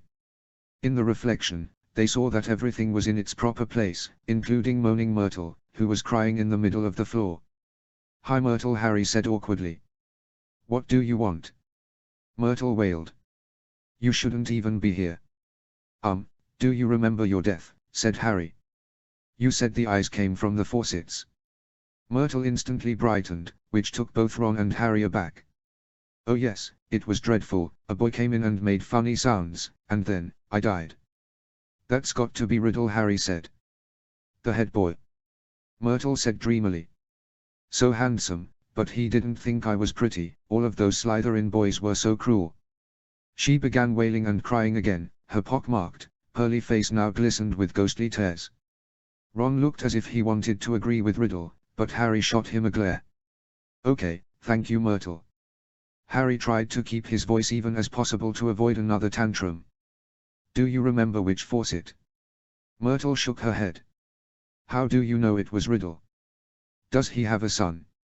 A grandson by now?" She batted her eyelashes several times at Harry and Ron, which led Harry's stomach to turn as if he'd swallowed something sour. "Something like that," Harry muttered darkly, thinking of the diary. I guess I'll go to the faucets. Keep your mirror, Harry. Ron warned. If not, you'll end up like me. Myrtle screeched, in Ron's face. He whimpered and backed away, only to have Myrtle go through him. Harry approached the faucets one by one until he saw one in the middle that had a tiny snake carved into the tap. Ha! He focused on the little snake and imagined it moving. Open. Suddenly, the faucets started shifting upwards, downwards, and sideways until a passageway appeared in the ground. Kill. Rip. Tear. I want. Close. Close the chamber. Harry screeched, terrified. He ran from the faucets, watching them close behind him as the sound of the basilisk grew louder. He grabbed Ron by his robes and ran out the bathroom door. Run! Run! Harry bellowed. It's coming for us. Fred and George led Harry and Ron in a sprint across the castle. As they moved away from the second-floor corridor to the fifth-floor tower that held Gryffindor's common room, the basilisk's calls for blood grew fainter. Harry's sides were in stitches by the time they gasped fairy floss at the fat lady, who was unimpressed by their state. What just happened? Said George, through heavy pants. The faucets, Ron replied breathlessly. They moved. Harry closed his eyes, trying to remember everything he'd done. He'd found the faucet, opened what he now knew was the Chamber of Secrets, and hoped to whatever fates lay above that he'd closed it in time to avoid a basilisk on the loose. Once all the boys had recovered from their sprint, Harry explained everything he'd seen and done. He concluded by suggesting, "We've got to get Roosters into that bathroom. Tomorrow we do it tomorrow. The aging potion will be ready by morning," Fred said, still wide-eyed and shocked from Harry's discovery. "We'll age up a bunch of them in our dormitory and come back for them once we set the chicks loose in the faculty room. All three of you can be lookouts," said Harry. "I'll use the mirrors to open the chamber and let the basilisk out. You three get the Roosters inside the bathroom while I run out." "And then?" asked Ron, who was still pale and worried. "We wait for the basilisk to die," Harry said solemnly. "If it stops talking, I'll check back." "What if you die?" said Fred. "I won't," Harry said fiercely. "I'm the only one who speaks Parseltongue. I might be able to talk to it and buy time. If trouble comes, get yourselves out and don't forget your mirrors or Roosters." Fred and George nodded solemnly. They went upstairs to finish their aging potion and Harry sank back into the armchair by the fire, hardly noticing that little Ginny Weasley had been rocking back and forth from where she sat on the other side of the fireplace. Harry, Ron, Fred, and George each had a box full of baby chicks. They stood outside the faculty room the night before Easter, hoping to prank the teachers with the chicks when they next convened in the space. The Chamber of Secrets had been found, all that remained was distracting the teachers so they could kill the basilisk with the Roosters they'd magically aged up in their respective dormitories. Now that they had a plan, they all felt more confident in what they were doing. The four boys stopped in their tracks when they heard several hushed voices from the other side of the door. Fred got to the door first and beckoned for the others to join him. George winked at them and murmured a spell under his breath that made the voices inside the faculty room a little louder. "Taken into the chamber," Sprout said worriedly. "It can't be. The words are plain as day, her skeleton will lie in the chamber forever," Flitwick stated. "Do we know who it is?" asked Snape. "A Muggle-born student." "No," gasped McGonagall. "A pure-blood Ginny Weasley." Harry, Ron, Fred, and George all stared at each other in horror. The boxes full of chicks no longer seemed amusing or worth their time. The fluffy yellow creatures had nothing to offer them in light of such terrible news. The urgency to enter the Chamber of Secrets had doubled, but Harry no longer cared about defeating the basilisk. Ginny needed to be rescued immediately. A door swung open and Lockhart's booming, jovial voice announced his presence. "Ah, Lockhart," McGonagall said briskly. "Just the man for the hour. A student has been taken into the Chamber of Secrets and it would seem your expertise will be helpful here." "My expertise?" Lockhart stammered. "Surely your many feats of bravery will serve you well at this hour," Snape said. Harry could almost see the sneer on his face in Lockhart's direction. "Yes, Gilderoy." Flitwick's little voice boomed. "It is your time to shine at last and save the day. Haven't you said all along you know what the monster is and how to destroy it?" Sprout chimed in. This won't be a problem for a talented wizard such as yourself. Someone made a wheezing sound from the other side of the door. Very well then, Lockhart said shakily. I'll be in my office, getting ready. There was the sound of another door swinging open and the other professors began planning instantly for evacuating the school. He's going to get himself killed if he goes in there, Harry said darkly. Wait, he doesn't even know where it is. We'll get the roosters, Fred said, as George nodded. Ron and Harry, you'll tell Lockhart where to go. What about the chicks? Whispered Ron. Aging potion for all of them, Harry interjected. The teachers are going to be busy enough. We'll need every rooster we can get. While Fred and George ran off in the direction of Gryffindor Tower, Harry and Ron sprinted to the defense against the dark arts classroom. As they rounded the corner to Lockhart's office, they heard scraping, thumping, and hurried footsteps. They rushed into his office, shocked to see the office in total disarray. Are you going somewhere? Demanded Harry. Lockhart whipped around as he ripped a life-size poster of himself from the back of the door. Urgent call, unavoidable, got to go. What about my sister? Said Ron jerkily. Well, as to that, most unfortunate, said Lockhart, avoiding their eyes as he wrenched open a drawer and started emptying the contents into a bag. No one regrets more than I. You're the defense against the dark arts teacher, said Harry. You can't go now. Not with all the dark stuff going on here. Well, I must say, when I took the job, Lockhart muttered, now piling socks on top of his robes, nothing in the job description, didn't expect. You mean you're running away, said Harry disbelievingly. After all that stuff you did in your books. Books can be misleading, said Lockhart delicately. You wrote them. Harry shouted. Over the next few moments, Lockhart described how he took credit for others' work and put memory charms on them to make sure they didn't tell the truth. Lockhart was ready to do the same to Harry and Ron when Harry cast Expelliarmus, and took Lockhart's wand from him. Harry furiously kicked Lockhart's trunk aside. Lockhart was looking up at him, weedy once more. Harry was still pointing his wand at him. What do you want me to do? Said Lockhart weakly. I don't know where the Chamber of Secrets is. There's nothing I can do. You're in luck, said Harry, forcing Lockhart to his feet at one point. We know where it is and what's inside it. Let's go. Harry and Ron marched Lockhart out of his office and down the nearest stairs, along the dark corridor where the messages shone on the wall, to the door of Moaning Myrtle's bathroom. Harry looked up to see the gleaming words, her skeleton will lie in the chamber forever. Fred and George were already at the bathroom. They were pale and visibly shaken, but each had their own rooster and looked into their handheld mirrors. Several other roosters were magically bound to prevent them from fighting each other.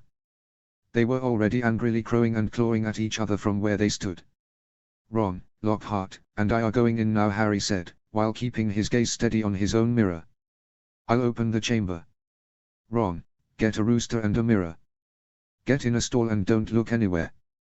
Put your rooster on the floor as soon as I say so. Really, boys, I must protest, Lockhart began, but Harry glared at him. Help us or all four of us will tell your secrets, Harry snarled. Take my mirror and a rooster. Gemini cast George. He now had two handheld mirrors and offered one to Harry. For Lockhart. Harry begrudgingly handed a mirror to Lockhart, saying, don't look anywhere but at the mirror. Get a rooster too. You get to be my main lookout. Fred and George, on my word, send all the roosters in. Lockhart was now pale as a ghost.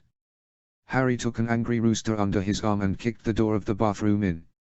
After you, Harry told Lockhart, who reluctantly stepped in while his rooster crowed loudly. Harry followed Lockhart, Ron followed Harry. Ron had a mirror and a rooster now, too, and he instantly went to one of the stalls to await Harry's further instructions. Lockhart, you stay there, said Harry, pointing to a spot in front of the faucets. I'll open the chamber and let my rooster down.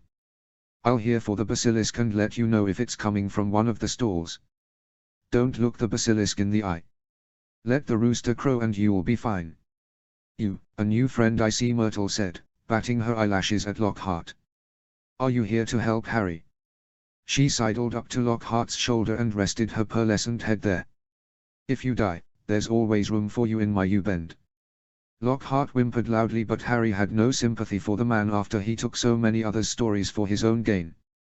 Why you aren't staying? Lockhart said, his face now grey and clammy. Myrtle was snuggling into Lockhart's robes, to his horror. I said you're the lookout, Harry said flatly. Stay there and I'll tell you if it's moving. All you have to do is make sure the roosters crow, and Myrtle, will you keep an eye on him to make sure he doesn't go anywhere? Oh yes, Myrtle said dreamily. We'll have a splendid time. She giggled and made circles around Lockhart's trembling body.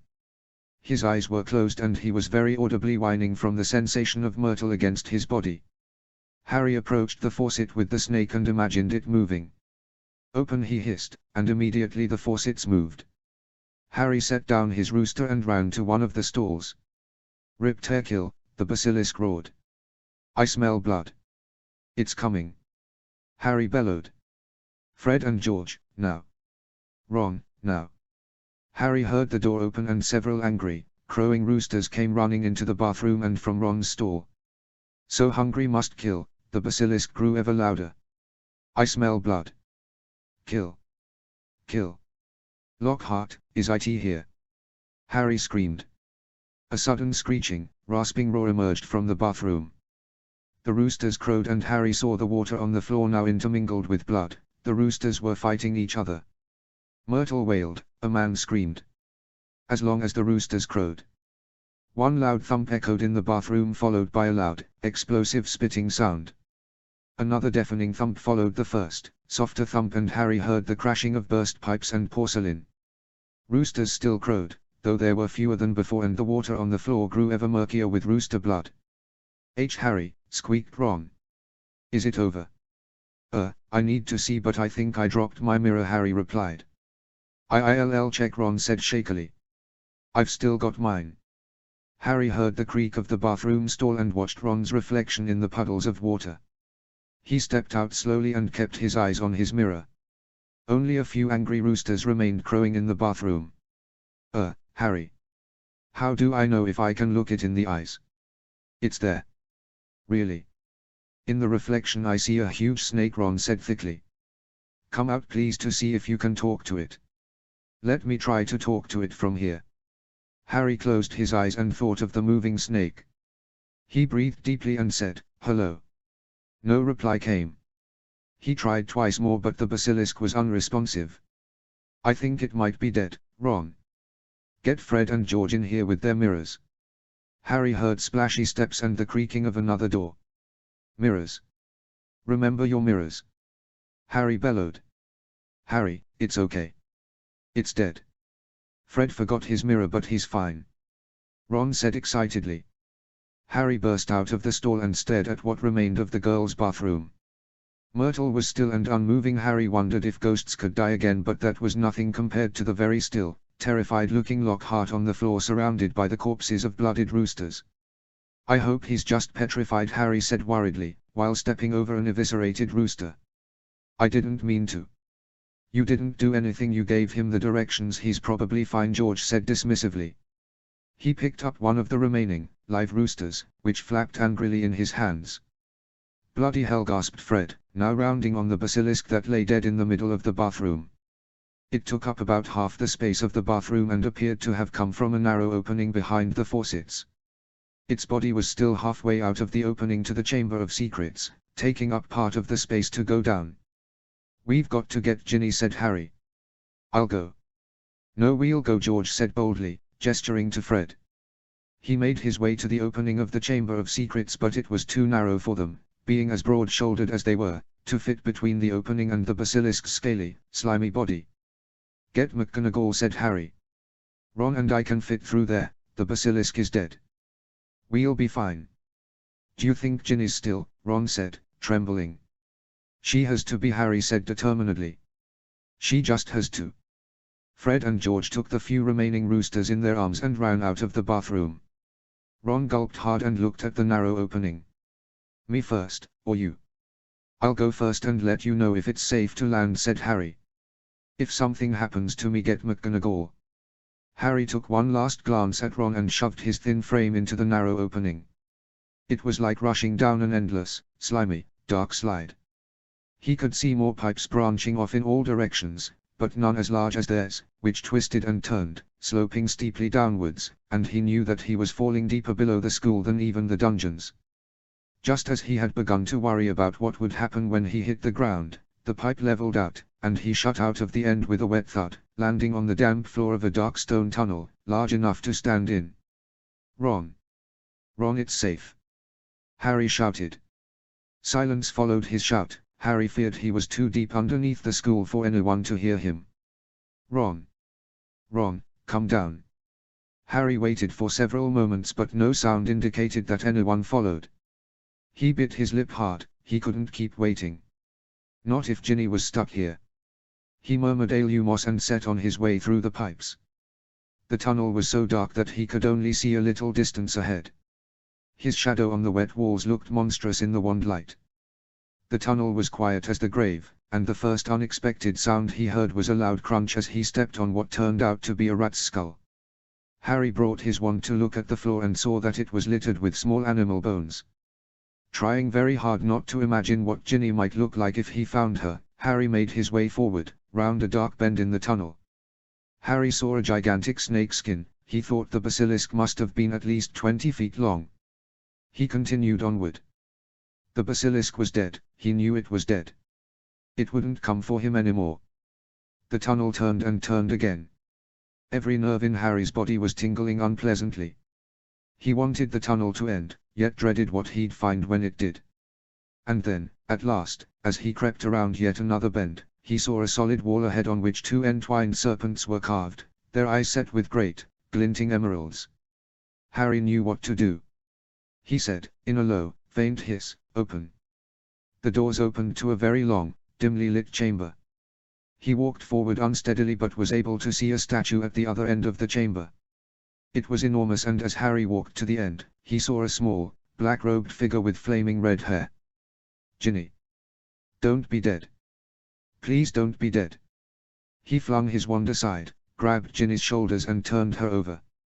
Her face was white as marble, and as cold, yet her eyes were closed. "She won't wake," said a soft voice. Harry jumped and spun around on his knees only to find Tom Riddle Voldemort as a 16-year-old. "She's still alive," said Riddle. "But only just." Riddle had Harry's wand in his hand and twirled it idly. Harry tried to snatch it back, but Riddle was faster and sent Harry flying against the statue. "Give it back!" Harry shouted. "No. I've waited too long for this moment," Harry Potter, Riddle said quietly. "I finally have you where you belong. You're not real." Crucio. Harry thought he knew what pain was, but it was nothing compared to the pain of whatever Riddle was doing to him. Every nerve in his body felt as if it was on fire and being stabbed by sharp daggers all at once. He couldn't breathe, he couldn't see, he couldn't sense anything anymore. He knew he was screaming, he could even taste blood in his mouth. The pain left as suddenly as it arrived. "It's time to meet your fate," Harry Potter, Riddle said, in a high, cold voice. "Soon you and your pathetic Ginny will join your parents where you belong." "No. You're not getting either of us," Harry shouted hoarsely. His lips were covered in blood, but he was determined that he and Ginny would live. Riddle lifted Harry's wand high in Ginny's direction. Harry jumped in front of her pale body in one last-ditch effort to save her. There was a flash of green light, and he was gone. Harry woke somewhere soft and comfortable. He didn't have his glasses, but he noticed he didn't need them to see. His body felt whole, no lingering pain remained from whatever Riddle had hit him with. He swung his legs over the soft surface. It was a bed, he realized, and white mists gave way to the small bedroom he had in Cardiff, in the Lupins' home there. He wasn't alone.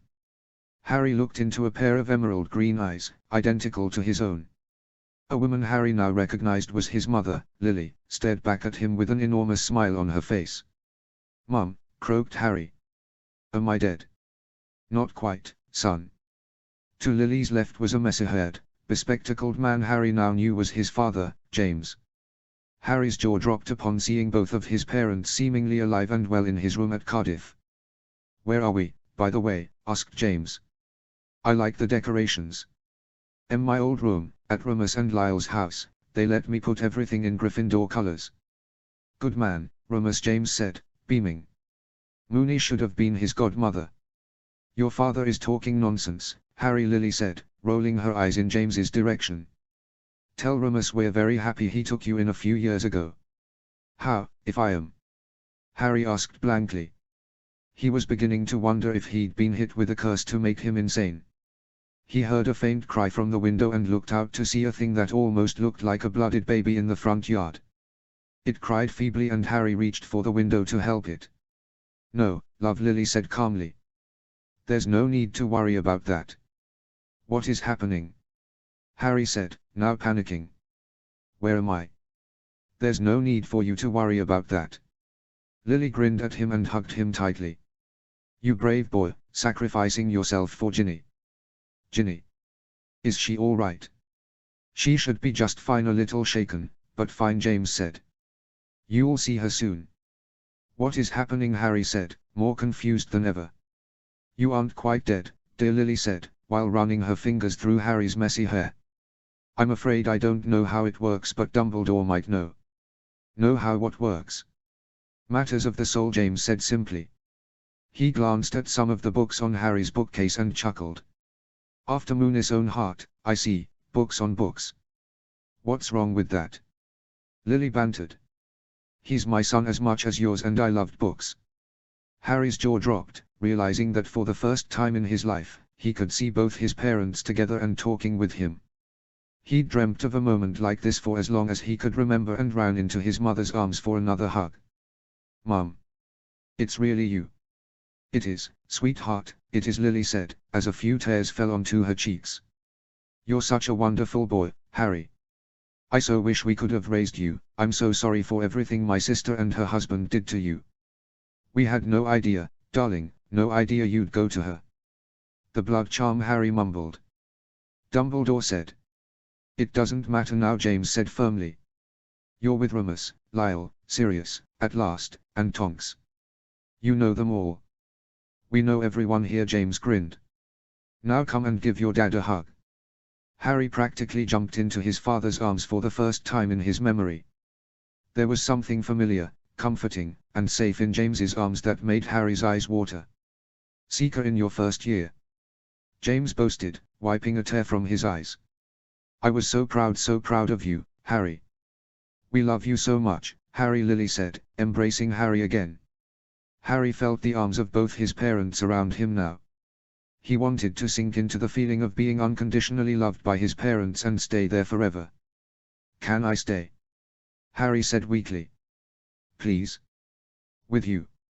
You can, if you'd like, Lily said, running her fingers through her hair again. I think your friends and family would miss you.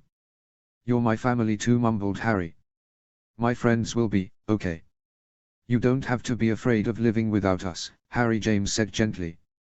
We are proud of you no matter what you decide, but don't stay here on our behalf. I wanted nothing more than to let you live a long, happy life. It's why I died for you and your mother. I died for you, too, sweetheart, Lily said, wiping more tears from her eyes. To give you a chance at life. You don't want me? Harry said, pained.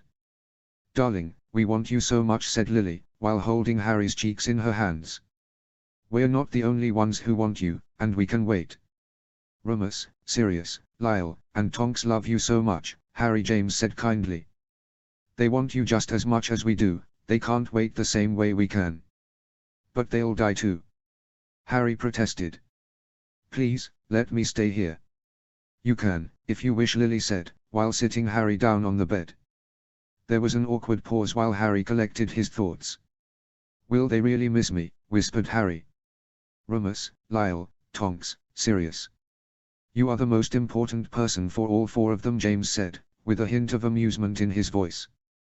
Lyle loves Remus, but you are the grandson he never thought he'd have. You give them life, Harry. You don't have to go back to them, but they will be devastated if you stay here. Harry bit the inside of his cheek, still worried about leaving the safety and warmth of his parents' embrace. You won't be upset with me? Disappointed? Not at all, love, Lily said. We gave you life so you could live it. Tell Moony to give you more time on your broomstick, James said, while playing with Harry's hair. Tell Sirius we forgive everything. We knew he was trying to help. Harry nodded and felt the lump in the back of his throat. He wanted so badly to stay with his parents, but the thought of leaving his friends and newfound family behind hurt just as much, albeit in a different way. Love isn't limited to a certain amount of people, said Lily, as she placed her hand on Harry's. It's all right to love your new family like you love us. This is why I married your mother. Isn't she just wonderful, Harry? Brilliant, beautiful, kind, the love of my life, James said dreamily, with a misty-eyed, besotted look in his expression. Harry hoped that he wouldn't look so stupid when he fell in love one day. How do I go back? Harry said heavily. Go back